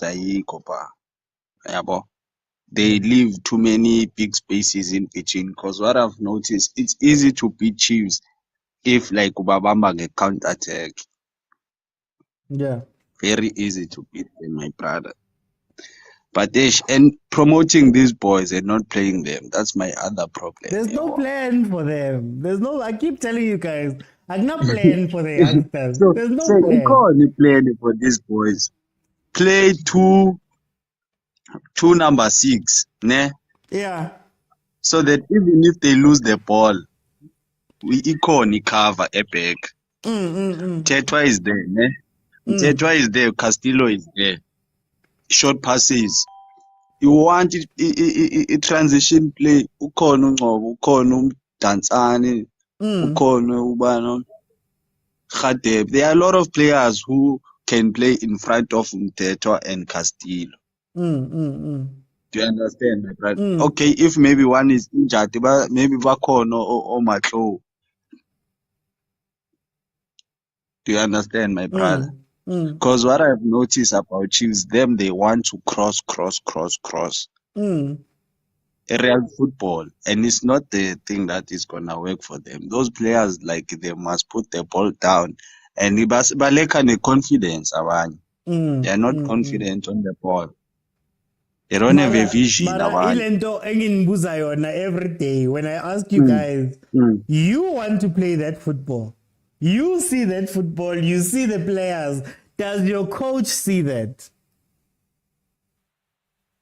The problem about my coach, his appointment, I was not even happy about it because even at the national team, it didn't make sense. Like, but it's a Chiefs is a big team. I respect their decision. Maybe they're gonna put Kevin Johnson as time goes by. I don't know. But you see the players, they are like students. As a teacher or a parent or anyone, you need to give proper instructions. This is what I want from you. Have you heard like Sundowns players after the match? Shalilule can attest to that. Even that young boy, Mapena, leg shabalala, but people are panicking. Chiefs fans can also ruin the thing also. The momentum of these young boys. These boys need support. Yeah. If like you want these boys, the team must look after them. Tina result. The team must look after them. Yeah, Spunama results, my brother, but like those big players, they are not giving us results. It's Kalangabo, Jongala keeper wethu, Baruma Dave, that guy. Yeah. He's old. He's very old, but he never produced anything. Like senior players, yes, I understand. You don't need 7 senior players, 1 or 2 for leadership and guidance of these young players. Because young players, they have energy and abafakangi salary ngqondweni. They just want to play for their badge. Yeah.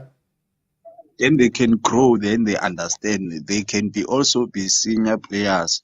So if you have a promoter, you have a bench, or like 20 minutes, like how you gonna see the potential? Mina, I would have sent them out on Yakhumbula loan. Sasane Ake. You remember Sasane Ake, that number 5? Okay, Ake. Kambole. I don't like those players, man. There are many strikers ongazifumana like, but let's say other Aye. people. No, no. Uzokaya. Thank you, Travis. Do you see my vision and my thing, my brother? The No, I young hear boys you. But then will be Tina the say only solution. Cause vision. Mara, your guys don't see it. I also want to believe again young boys, but you know one. I think in them better was a substitution, ne combination. He likes Yeah. it. Whoever promoted Luzwan. He is the one who gave all of them. Unkosi came from him, didn't play. Who promoted two? Guys, as my city youngsters, ngene two nje. Ngene two, just two. Okay. Gimara Okay. Sizakulum. And Divo, welcome to the show. How are you So sure, doing? my brother. Sure. Divo. I don't know what's happening. It sounds like you're far away. I can't hear you properly. Can you hear me now? Yeah, that's better. Just a little bit louder, but that's much better. Okay, thank you. Welcome to the show, my guy. How are you doing? I'm good. How are you? I'm frustrated, but I'm gonna throw the question to you. What are your general thoughts about what happened yesterday? And then why is Chief still confused, man? It seems like these players are confused. Okay, I'll talk on 2 points. Ne? Okay. Number one is the essence of belief and confidence in Kaizer Chiefs players, also coaches, right? And then secondly, there's this thing of trying to fit a tactical way that doesn't fit your players, right? So when I start with the belief and confidence, I see there in the middle field. I no longer have the Yusuf Mart that we know from Skukune, the Yusuf Mart that played on Kosafa, and we saw he did very well.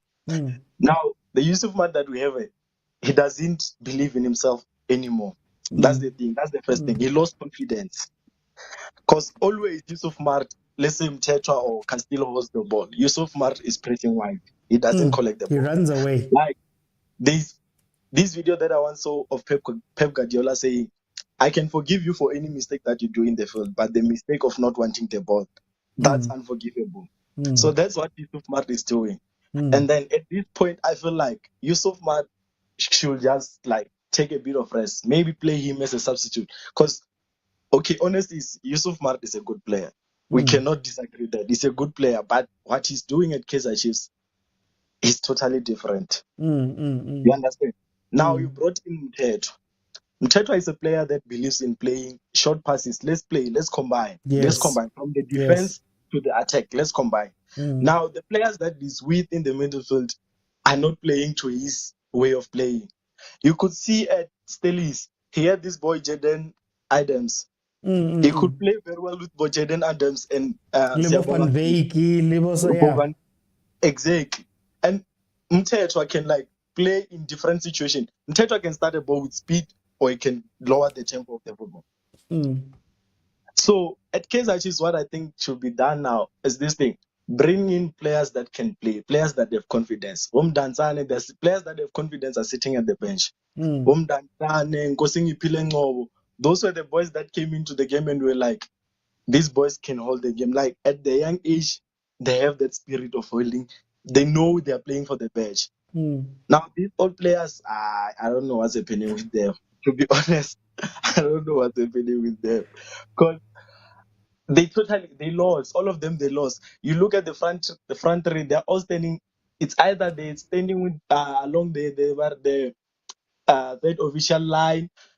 Dupree is there, Modi is there, Sahil is just running around the field.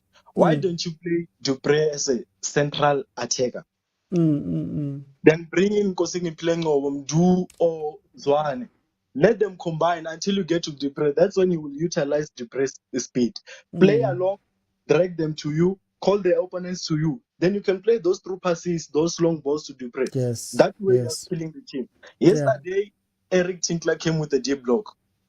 His plan was to counter attack. I was looking at the lineup, at the team sheet lineup. He was playing with 5 at the back. 3 defensive midfielders. It was only Kanyisa Mayo and Kutumela used to drop. That means they only had Kanyisa Mayo as a threat. My front, yeah. But Kaizer Chiefs was not being offensive. They were holding at the back. The back four was just standing. Only, okay, we can say Riff Rosler and Dove. At least they were pushing it sometimes, but they were hitting cross. Who are you crossing to? Because you don't have players that will hit the ball.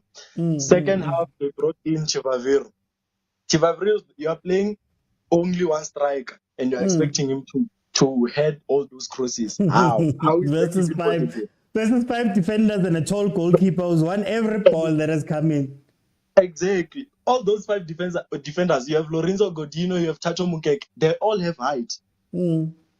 By height, they can match Vaviro. Then you add your extra goalkeeper, Darren Kidd. He was winning all those aerial balls. At the other side, you have Warren Cupid. He did very well.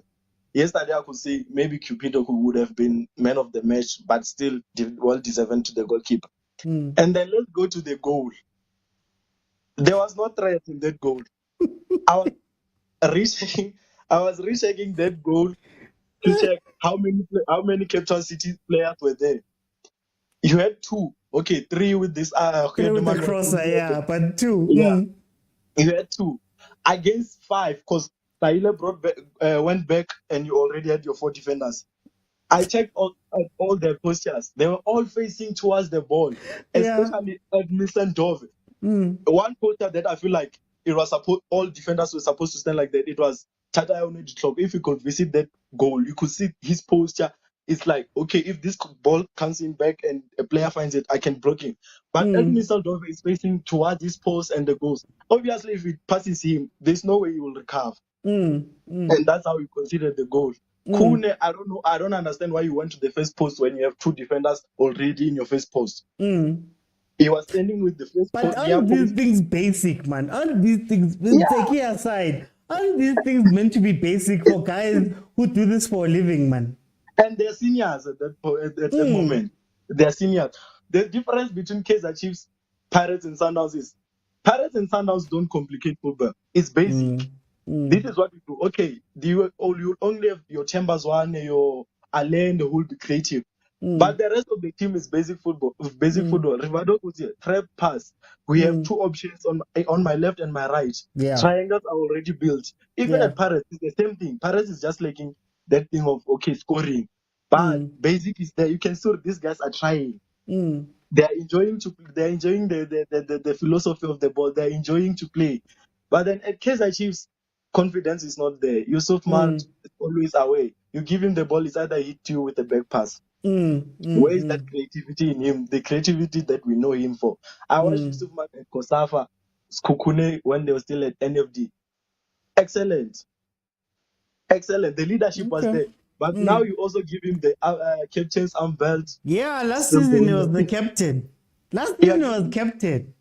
The captain, how can you give such a person the arm belt knowing he doesn't have confidence? Yusuf passes a player to kill him. That's what he does. When you know it's critical, he passes you just to kill you. I'm going to jump in just for time's sake so we can let more people in. Thank you so much for joining me, my brother. Hey, what can we say, my guy? Thank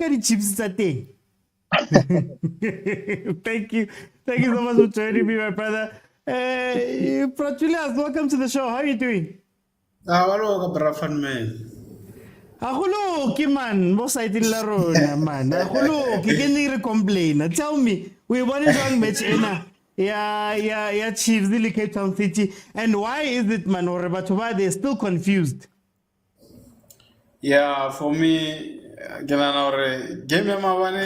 it was an open game, but I feel like Chiefs, they had their chances, Chiefs. They as much as some of them were half chances, but Chiefs had their chances in that game. It's a matter of being clinical. I don't think South Africa, those guys, I think they have part-time jobs. Maybe we don't know, guys.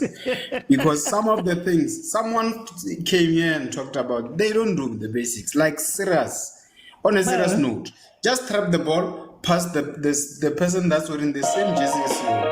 then that's it. But when you look at them, hey, it's a different thing altogether. This thing, Mart, and then I feel like players come to Chiefs with this. But yeah, they've said like Mtetra. I look at Mtetra, brilliant at Stelis. But next season, an ordinary player. 3 games from now. 3 games from now. Yeah, Next season. Many players come to Chiefs as superstars. What happens to them? Mdantsane, why can Mdantsane start the game? Move confidence. Game era Sundowns, move confidence. Motor born, my boy. This is your match. That's how you'll get. Ngebonyo Mdantsane. Retzvaure came to Chaka Mart, Nabilum Dansan should. Maronio Chiefs are still looking. Madam Danzano, Okare, Alamufe. Now I feel like give me last and downs. Second leg. That's what Danzani's game. Mufe ball, Mufe game. Start the game, my boy. Wabana Okalevela, Pep Guardiola, the way he manages players. I mean, they play for him. Or give player confidence. Mchana, this is born. You are all we have. We can't be anything. Mdanzani on you alone now 13 minutes. What's now 20 minutes? Already you are losing. This thing you will come from behind. In a lower problem. Because even the last game, you guys came from behind. This thing of coming from behind, because I've seen already it over the problem, But I feel like Chiefs will be okay, guys. It's the same story as Gavin Hunt when he was a coach at Chiefs. You could see already. Should he have maybe 3 seasons? On the 3rd season, he would have done something. It's the same story as the one Root Crawl. If you remember Root Crawl at Pirates, he came and everybody was patient saying, hey, this first season. 2nd season, Ilona, and Utratra. But 3rd season, what did he do? 3rd season. The thing is, now I don't mind Hunt. I think Hunt was great at Kaizer Chiefs. Management. It was. Mara, 8 seasons. 8 seasons. 8 seasons. I hear there's something happening there. Theo, welcome to the show. How are you doing? I'm okay, Mr. Utsing. Yes, when I sharp because I heard you renting on my other account. Wow. Therapy. Every week we have to do therapy. It's like we are being abused, and then the husband comes and says, "No, don't worry, we'll fix the problem," but the problem is still persistent. Now my chips. It's okay. Now my chips is done, guys. I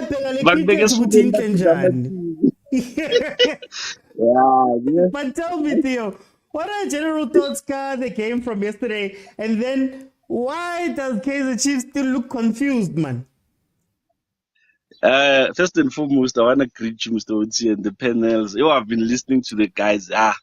As Gali or Claire, but it's part of the game. Yeah. My analysis. Okay, let me start talking not just about the game, Mr. Otsi. We need to also analyze the understanding. Does the coach have a philosophy, a style of play, technical understanding of the game on his own? Experimenter, but we need to also sit down and check. Are you experimenting on a crippled team or are you experimenting on a running team? You cannot be running a marathon. Crippled, but you are experimenting. You are wasting your time. Urulani has every reason to experiment, man. He's mooring teams up and up. But we don't have that luxury to experiment because we need results, we need consistency. We need a team that's gonna go in a game and show good, guys, we are in the game. But back to the game, Naizolo. If you remember, we talked yesterday. The question is, are they even listening to us? Are they even gonna go sit down, analyze the game, check the game? It's so sad, Mr. OT. You listen to Eric Tinkler. The first time he speaks, he says, "We know Chiefs. We have played against Chiefs. We have analyzed Chiefs. He says, I've had video footage of Chiefs. We know they are going to play one transition. They know. And then he said, okay, he starts the game. He sits down. He sits back. When he sits back, okay, I don't blame the coach in this instance here too. He didn't know that they were gonna sit back, guys. Let's be honest. He only planned for the game that they usually play. They always play offensive with Cape Town City. He planned for that. We cannot falter him for putting 7 defensive players. I mean, I always say defensive because others are gonna say, yeah, but they will offer forward passes. No, guys. When we have defensive-minded players, they are defensive whether you like it or not. Guys. I heard, I forgot the guy. I talked to him in the other account on the show now.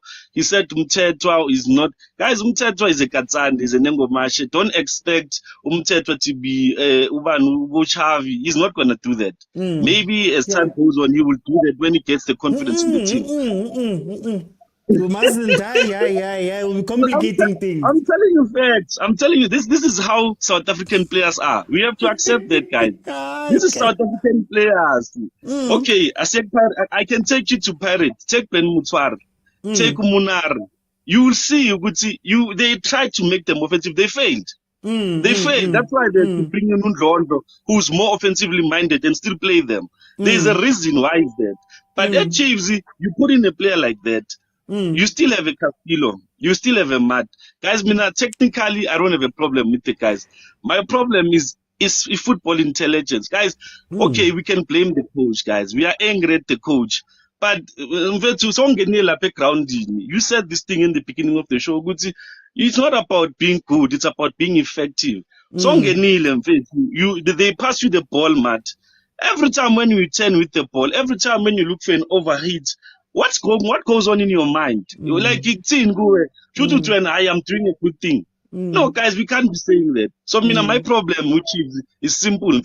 We can blame the coach. The coach, okay, for me, it's like we have an invisible coach, but he's there, but he's invisible. But now we need to come, guys, and speak the truth. You have players on the field, 11 players playing against 11 players. You can't tell me with those 11 players, they are not even having that mindset to think, no, man, I need to change the way I play. I need to make more effort to make the game more offensive. You bring in Toli, you bring in Tanzania, you bring in Uchivavi. For what reason, Chivavi? Oh, Jesus. Yo, as when he brought in Uchivavi, I did a little prayer, this guy. In fact, we are playing with a team that when he came on. Remember when we had this discussion at the beginning of the season, right before the season was starting, and they signed Chivaviro. And I said, what is Chivaviro going to play at Kaizer Chiefs? Because we're not going to play the way that he needs to play. And it's said, if you bring Chivaviro, then you are saying, you're going to try and play a certain way. And it's said, when you bring in Chivaviro, we need to understand Chivaviro must play long balls. Yes. And when we play long balls for Chivaviro, we are already killing player. The ball players are already out of they are out. It's like, let me make you this statement. Chiefs bafuna ukudlala amabhola phezulu. Bafuna ukudlala amabhola phansi. Bafuna ukugijima. Is exactly what you said. You're not going to combine all these three things at once. It can't. You need to change. You need to set. When we play the ball down, we play the ball down. We helicopter football, and nigi blueprint in 7 pes wide. But we're not going to play all these things at the same time. And it said, you bring all these players wrong positions, and now they were not just confused. They were like headless chickens. They were like headless chickens in that game. So for me, I think we can get angry all we want. We can talk all we want, unless management is in a position of saying, okay, Kevin Jensen, we signed you for a reason. Guys, let's not lie. Kevin Jensen is there to replace Futseki. I mean, we know Chiefs now. Bring in Kevin Jensen, make him an assistant somewhere there, then bring him a bit. You'll see how Chiefs will improve. We don't need a coach that is going to challenge players. No, we need a coach that's going to improve players in their strengths. You cannot tell me Shabalala, who is a powerful in and out boxing player. He penetrates, he can minus players. He was all mad, whom you know is not going to offend. He's not going to go forward, guys. Umad, the only time he goes forward is when he knows. So for me, Mr. OT, we can get angry, we can rant all we want. But unless we have a coach or a team, a management team that's not gonna be busy in the football, then we will not go. We're not gonna go anywhere. We're still gonna be a laughing stock. Period. Hey, my brother, hey, you echoing the things that I've said. Thank you so much, because maybe I don't know, maybe one day Bazo sees, but until then, I'm a chips, guys. Let me bring in the last panel for today. Thank you so much for joining me. Last panel for today, guys. Hey, it's become therapy. This thing, it's now a therapy session. It Chiefs weekly, every Monday after Chiefs plays, or whatever day after Chiefs plays, we have therapy sessions. Lordwick, welcome to the show. How are you doing? Lordwick, you disagreed. I want you to come in and I wanted to discuss this with you properly. How are you doing, my brother? I'm good, and you, my brother, and how are you? I'm frustrated, Lordwick, and I think I'm frustrated because we see the same patterns, we see the same things, and you can be optimistic to a point, but when you see the same problems every day. But anyway, what are your thoughts about the game yesterday? And for me, it seems like the players aren't comfortable in this play, in this plan, Janzik. Yeah, Coach Janzik.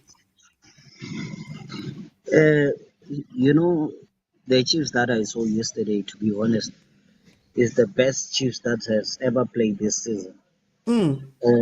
Because I saw the combination play. I saw also ball playing Chiefs, not helicopter football. So, like I told you last time, that squad rotation is very important. So if the coach is willing to try something with the current players that he's got on the squad, then something is different. So because you lost the game, but you played your best game ever of the season, that's much better. Because if we're gonna allow the supporters to coach the team on a social media, then we're gonna have a problem. Here's my example. You always guys felt in Castillo, Mart, Chiva, Litlokwe, and Isimango. Maybe I can add with Dupris. Okay. So what of 4 of those players get injured? What is the plan B for you guys? Because you have the players that are standing like Abo Solomon that are on the bench. They don't have a match fitness. So are you gonna bring those guys in a disparate moment, or you want to get those guys to be fit even for 30 minutes so that they can be fit for the game? Every time when you want them, they can be available and fit. That's my argument. So I think my question is, and the question that I've always asked you, I don't know what's going on there. The question that I've always asked, I'm just gonna mute you because there's a bit of a thing. Then when I'm done, you can unmute because there's a bit of a thing. I've always said my issue with Kaizer Chiefs is you need to have different styles of play for different styles of players, right? So it doesn't help me if I'm keeping players fit by playing them out of position, because when I ask them to play the positions that they're meant to be brought on to play, then they're not going to be ready in any case. That's my thing. So if Chivavairo is being brought in to be match fit, but we're not playing Chivavairo ball, there's going to be a game when we start Chivavairo and then we're not going to see anything because we're not changing anything fundamentally in order to make sure that Chivavairo can be successful. That's what I'm saying. So right now, it doesn't make sense for me to bring in Dolly and put him on the left wing, because Dolly doesn't play on the left wing. He usually plays on the right, but Dolly shouldn't be playing there. So if I'm bringing him in and I'm playing high balls to Dolly and I'm asking Dolly to run fast up the wing, it doesn't change anything because Dolly is not getting any better in what he needs to do. Itare, when I call him for 10, he's been playing wing the whole time. So for me, that's why I'm like, even Ngobo, if you remember correctly, I was like, Maybe bring Ungobo and play him as a CDM and see what that's like. That was before we got Mteto. Maybe try this. Maybe bring Solomons and play him here. Because I had the same complaint when I said, now Mashiane ukhona. Mashiane doesn't get to play any games. Now we've signed Santi and Dove on top of him. Now Shabalala, instead of giving Shabalala minutes, then those minutes, we've signed Tanzani, we've taken, and there's already Nkosi Ngobo, there's already Toli. So he's gonna go where? Now we've signed Umtetwa. Again, Umtetwa is there. Umtetwa closes for Uzwani, closes for Nange. Okay, Nange was there last season. So for me, we spoke about rotation with Pirates. When you rotate, you have to have a plan. But we can't keep playing 4-3-3 whether Ranga's on the pitch. Keep playing 4-3-3 whether Dolly's on the pitch. You have to make sure that these players have games that they can play. Lodrick, maybe you can come back there. Yeah, I hear your argument. The thing, what apparently you can argue me with is it your coach, Molefe Ntsiki, knowing how to get the best out of his players? Because if we can check, like for instance, Kune, we know normally what Kune can do. What kind of a role Kune played as a goalkeeper and as a player as well for Chiefs. We know the kind of, for an example, the football that is playing by Ronan Williams, the role that is playing by Ronan Williams now at Sundowns is the role that Kune was playing it before for Chiefs to build from the back so that they can play a football. You know, Kune used to pass the players the ball straight from him to the midfield to the striker and score the goals. What is the difference now? What is the difference now? Coaching. So that's why I'm saying the question must be: is it your coach knowing how to get the best out of the player? He doesn't. Because He the doesn't current know. moment, the current moment, I don't see any problem with the Chiefs players. I don't see anything because you guys, you got a quality. I don't want to lie. You got quality. But the problem is that are you playing them the right players at the right positions? Are you guys trying to get the players, the best out of your own players? So what is the solution? Are you guys having the solution? You don't have a solution. I can tell you how to play the team. I can tell you. You listen to me days on days, tell you exactly, if I was coach of Chiefs, this would be my plan A, plan B, plan C, whatever. My issue is that no one at Kaizer Chiefs, no one, look past Unseki. No one at Kaizer Chiefs can look at this and say, hey, Mara guys, something's wrong. I think that's my issue with Kaizer Chiefs. Because if we're going to lay it on the coach's head every single time, the coach has assistants, the coach has analysts, the coach has the technical director, a sporting director, sorry. The coach has executives. The coach has the team that has been around for 53 years. So my issue with Kaizer Chiefs is, are we really saying, or is it really coming across that at Kaizer Chiefs, with all of the infrastructure, all of the personnel, no one can do what I do, what people have been doing here on TikTok, randomly, guys who have jobs, people who work.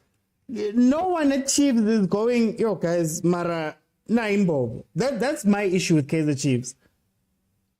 Yeah, but you know what is my issue? My issue is that you always coming on your platform. We arguing that maybe the guy, maybe we know what Castillo can do up to so far. We know how kind of a Marty is he, what kind of a player is he. But at the end of the day, we're expecting a miracle out of him. At the end of the day, we're expecting Mart or Castillo to play each and every game. What if we don't have Castillo or we don't have Mart at that moment? What is the solution for the team? That's my argument. Danzan is there. Danzan can play 10, the Castillo role. In central defensive midfielder, if Mart is not there, you could play Mtetwa and Jabulo Ngobo. You could play Mtetwa and Zwane. You can. There's a lot of options in our team. A lot of options in our team. You can change Frostler, play Solomons. You can play Frostler on the left hand side and then put in Solomons on the right. Up front, you could play Dolly centrally, then have Modi and Potsari. If Dupree is not there, then you can bring Modi closer to the middle, playing with a 10 so that they can play off of each other, and then have traditional wing. Like, there's lots of plans. But No, our coach has the same starting lineup, same no, plan, same starting lineup every game. yeah, but OT, the thing is it the coach seeing the same thing that you guys are seeing each and every day? That's the Or is problem. it, yes, or is it the players themselves at the practice convincing? I hear you, but also there's also results. So if I play 6 games with a starting lineup and I'm getting mixed results, I expect my coach to try something new. You get what I mean? Yes. So if we see that Mart is not doing well, regardless of how Mart is doing at practice, it could be the best player at practice. You don't get hired and fired for practice. You get hired and fired for matches. And if you keep playing the same guys, you're going to lose your job. You know? Exactly my point, what I said yesterday, that I told you that, you know, guys, we can see these players, their capabilities and how we can play them, but only to find out that these guys, they perform during practice, but during real games, they don't give themselves out most of what we want out of them. We can't always point the finger on the coach and say, coach, now why udlala umsimango instead of ngebo udlalile Mara, Ngcobo? the coach picks them. So the So if coach he do loses picks and them, gets but fired, he then cannot. it's up to him. Yes, he cannot play with them inside of the field of play. You wanna tell me? Those when we were guys playing Sundowns, even I saw the team when you playing Stellenbosch. I saw there is a lot of opportunity that this guy Dupree missed. A real player like him can miss those kind of opportunity. Do we really guys expect Umteki to go in there and score those goals? I expect him to take him out then. If Dupree is the Yes. problem, I expect Umteki to look at those missed chances from 5 matches and say, you know what, boy, you're gonna sit down for now. I'm gonna try something else. But if he carries on playing him, I blame the coach. If he carries on Yes. playing him, Yes. someone Then has to it take the comes. blame. Yes. Then it comes back to the point where exactly you guys said no. But you know, guys, if we play the Bruce is very dangerous and it's very fast. So it's keeping our opponents very busy so that the concentration can be too much in him.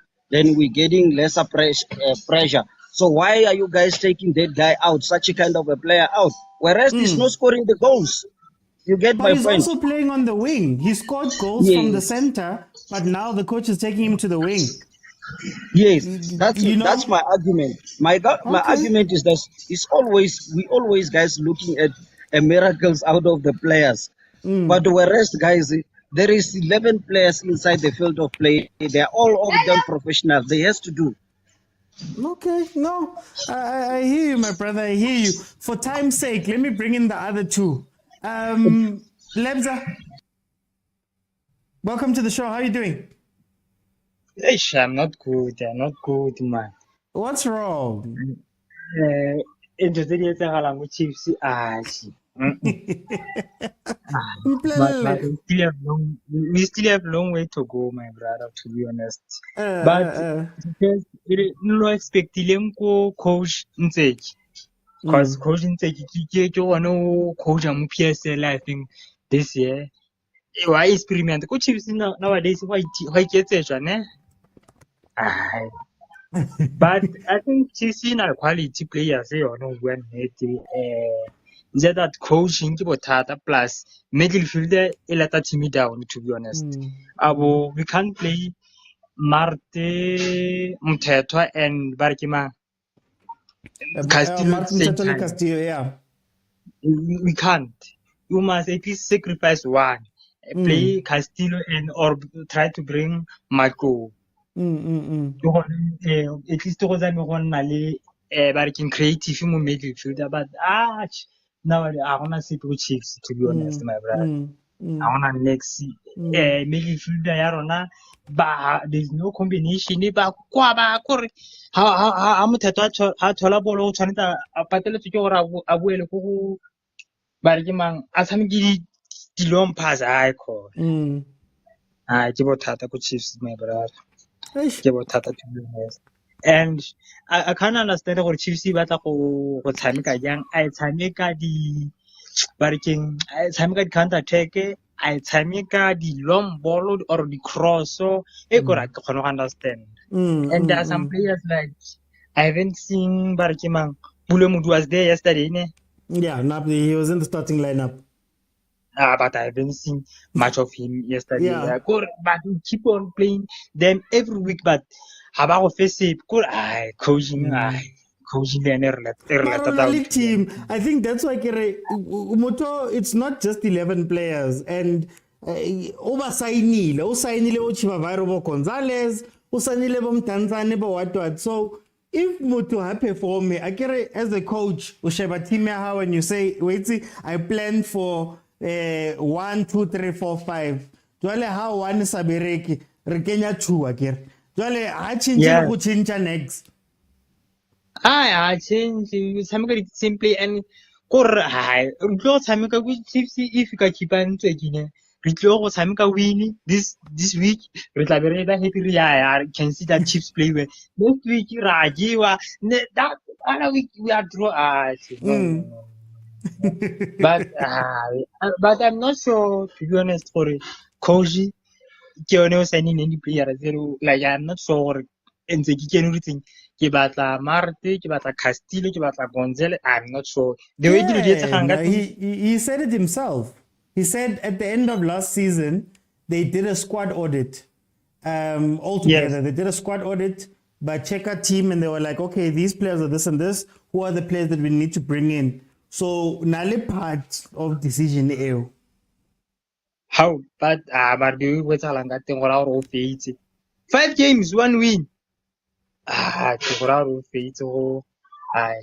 be honest, I don't understand. And early development achieves I must improve.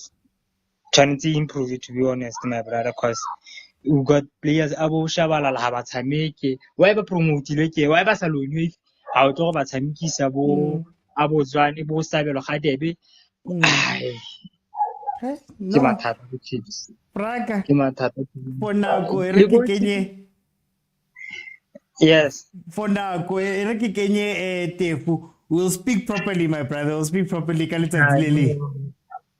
Sure. Thank you, Lebza. Tefu, welcome to the show. How are you doing, King Tefu? I'm good.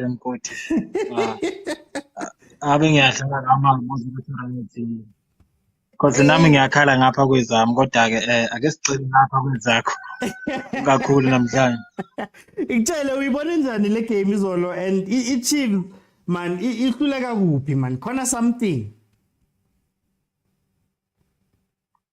I think Chiefs in my approach game, they approach the games trying not to lose the game, not to win it surely, but ngibona indlela abadlale ngayo izolo. You can't play 3 central midfielders. Yes, they are good, but we are playing home and we are playing against Cape Town City. Obusuke wadlala nayo and you won that game against them. So now you have an advantage. You are playing home. Play 2 central midfielders. Bring in these boys who are quick. You know. So I think yabo nje Aisha ngiyamkhalela lo mfana washabalala. No umshini ubuyila ngithi unja lo mfana lo. Ukhona mara bekangekho izolo ebenchini. Bekangekho izolo eteamini. Ukhona mara bekangekho. They must bring back that boy and alongside him to do the Shabalal for creativity because Chiefs now they lack creativity. They lack creativity, and they are a bit concerned by not losing the games. They are playing like they are under pressure. Most of the times they are playing like they are under pressure. They don't want to lose. If they get a draw to them, it's like they've won, because it not starting with the coach. It started at the management. They demanded the results from the technical team and the players. So I think Chiefs lack creativity, and also they need to know that they are not there yet. They can't compete for the titles yet. They need to just tell themselves that we are not there yet. We have to build.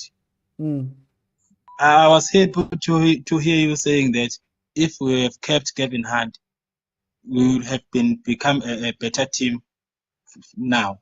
Because Kevin Hunt was always saying, Chiefs management is demanding me to give results, to win, but they don't have those players who I can compete with them. He was playing young stars to show that he is developing and he is planning for the future. So they didn't like him. Even some fans didn't like Kevin Hunt. They kept on wanting to play senior old players who weren't giving anything to Chiefs at that moment. But Kevin Hunt was trying to give these young players who wanted the platform to showcase their talent and who were hunger to play for the badge. Whom now, if Kevin Hunt was kept there as a Chiefs coach, would probably have been won 1 or 2 trophies with them. Okay.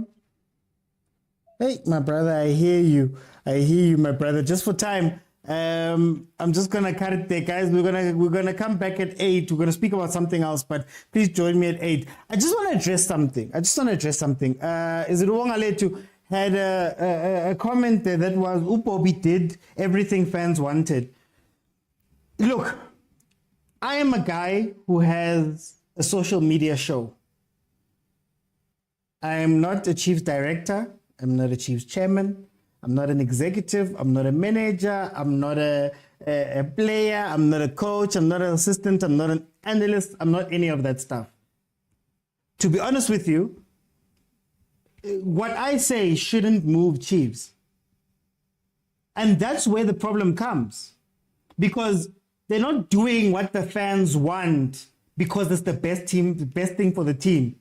They're doing what the fans want so that we can have these conversations where they can hide behind doing what the fans wanted, where people can come in and have excuses and say, this is what we wanted as Chiefs fans.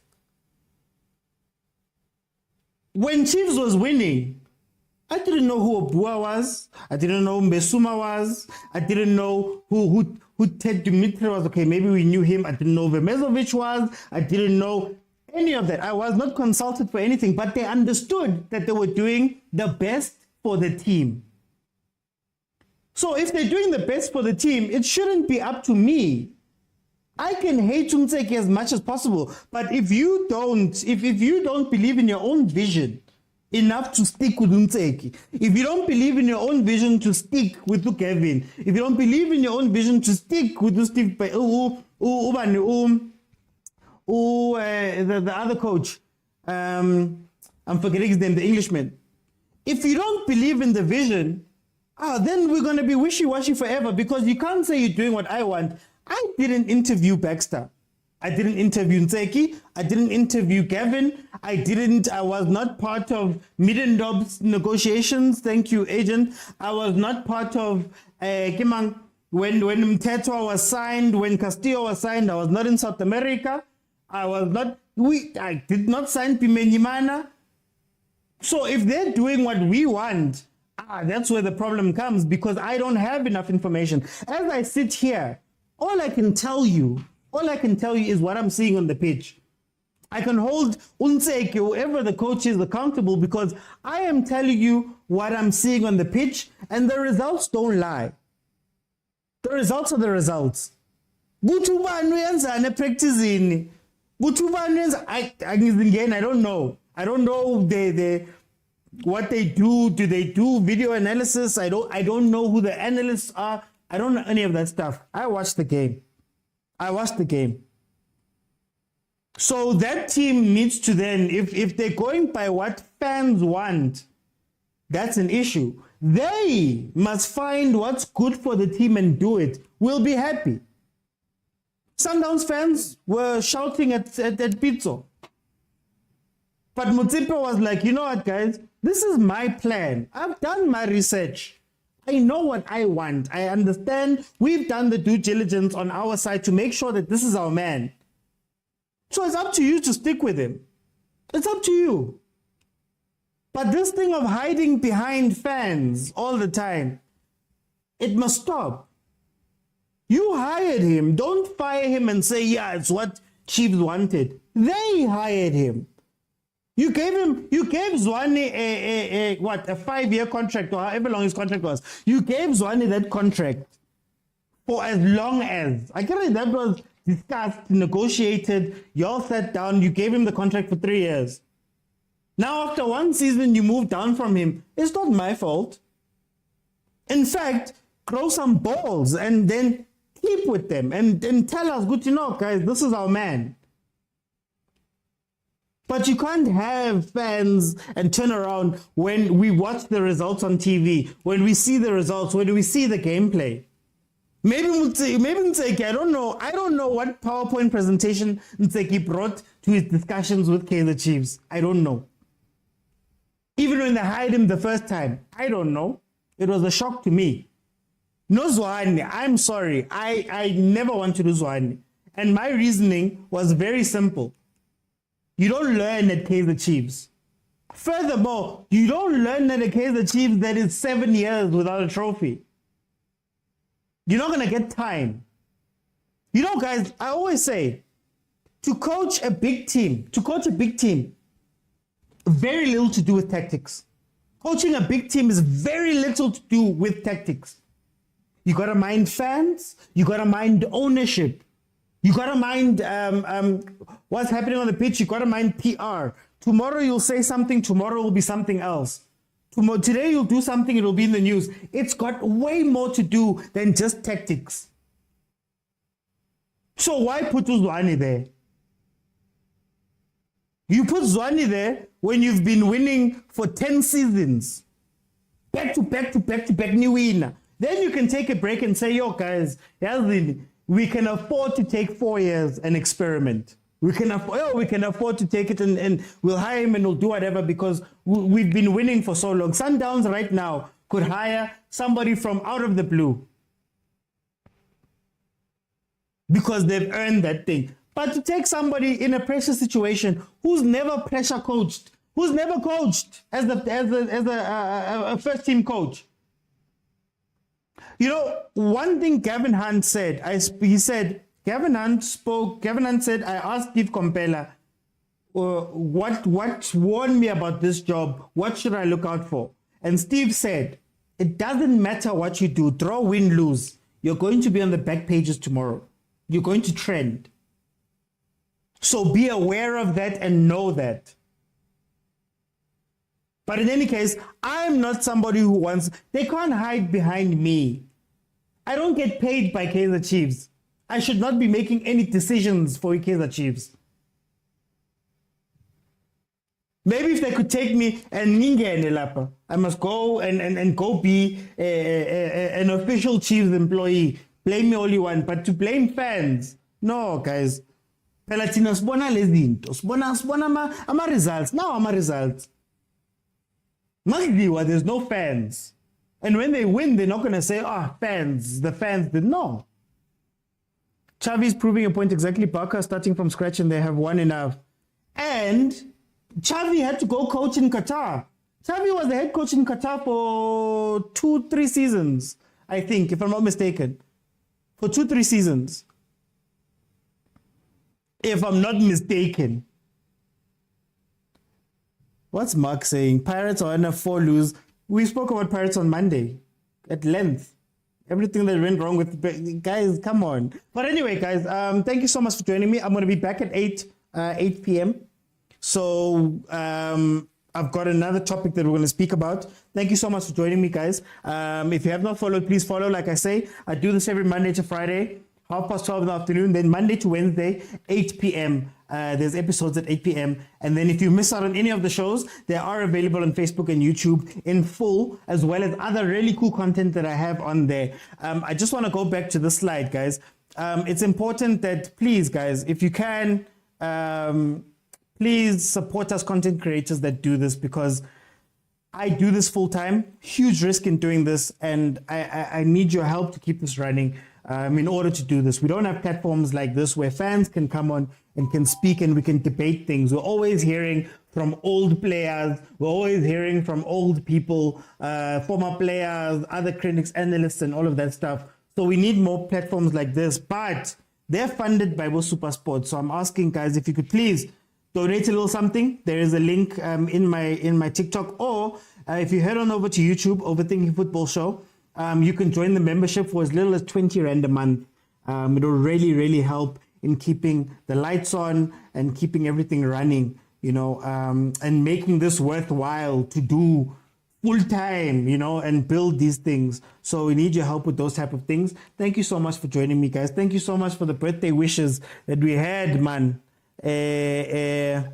Yesterday. Thank you so much. Thank you to Zugile Mtusi Mabogels. Thank you to General Mtusi Sfiso, FB Junkie, Pumi, Nzalama. Thank you so much for the gifts here on TikTok. Shout out to my subscribers who are on the 20 Rand tier on YouTube. That is Exquisite Moments Photo and Video. Pumindo Beni, thank you so much. And then also Tharanim To and Binelo, who subscribed here on TikTok. Guys, please, if you can, donate a little something or sign up for the subscriptions. It's as cheap as 20 Rand. But if you can, there's a 60 Rand level and a 150 Rand level. Just head on over to Facebook, head on over to YouTube,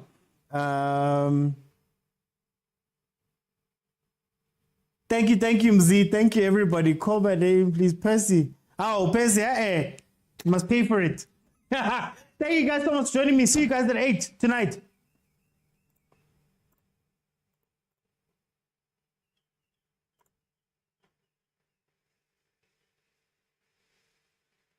Thanks to the Facebook guys as well. Facebook and YouTube. Thank you so much. Thank you so much for joining me. I'll see you guys then. 8 p.m. tonight.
Hey.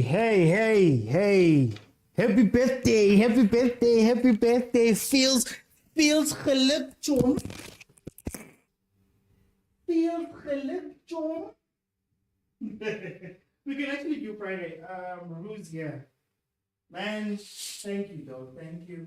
I'm gonna say thank you. Thank you for always being there for me. Thank you for always, encouraging. Thank you for listening to me rant. Thank you for your support that you've shown me, man. I just hope that you have way more years, man. We're gonna go grow old and rich together, man. We're gonna grow old and rich together. Thank you so much for that. I hope you enjoyed your day so far. I hope everything is going well. Yeah, thanks, man. That's not like from the depth of my heart. I love you, bro. I love you. I love you so much. Enjoy your day.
Or a franchise launching action classic like Die Hard? Nope. It was Rain Man. That's right. 35 years ago, the biggest movie around was an R-rated drama about an asshole and his autistic brother going on a road trip. It was a runaway box office hit, and then to top it all off, it swept the Academy Awards, winning Best Picture, Director, Actor, and Screenplay. Today, something like this seems impossible. If a movie like Rain Man even got greenlit today, it would be made for a fraction of the budget it had in the 80s, and would probably go straight to a streaming platform with a 1-week limited theatrical run to qualify for awards. There is almost a 0% chance it would become a mainstream hit. My point here is not that Rain Man is the best movie ever made. It is good though. It's that not very long ago, like within my lifetime, movies like this were the norm. Today, every major hit movie is a $200 million franchise installment aimed at 13-year-old boys, but a couple decades ago, right alongside those blockbusters were dramas and comedies aimed at different audiences, including adults, starring major movie stars. Rain Man used to be a totally normal mainstream movie, and now it seems like a relic of another era. Movies like this have become a dying breed. People have been predicting the death of cinema almost as long as the medium has existed. Like, literally, here's an article from 1908 saying cinema is a fad that won't last. In 1951, legendary producer David O. Selznick predicted Hollywood was crumbling. In 1967, Roger Boussinot proclaimed cinema was dead. In the mid-90s, Susan Sontag's essay, The Decay of Cinema, bemoaned the dire state the movies were in. And in 2005, Jean-Luc Godard declared, cinema is over. Now, with all due respect to these people, who were all way smarter than I am, they were wrong.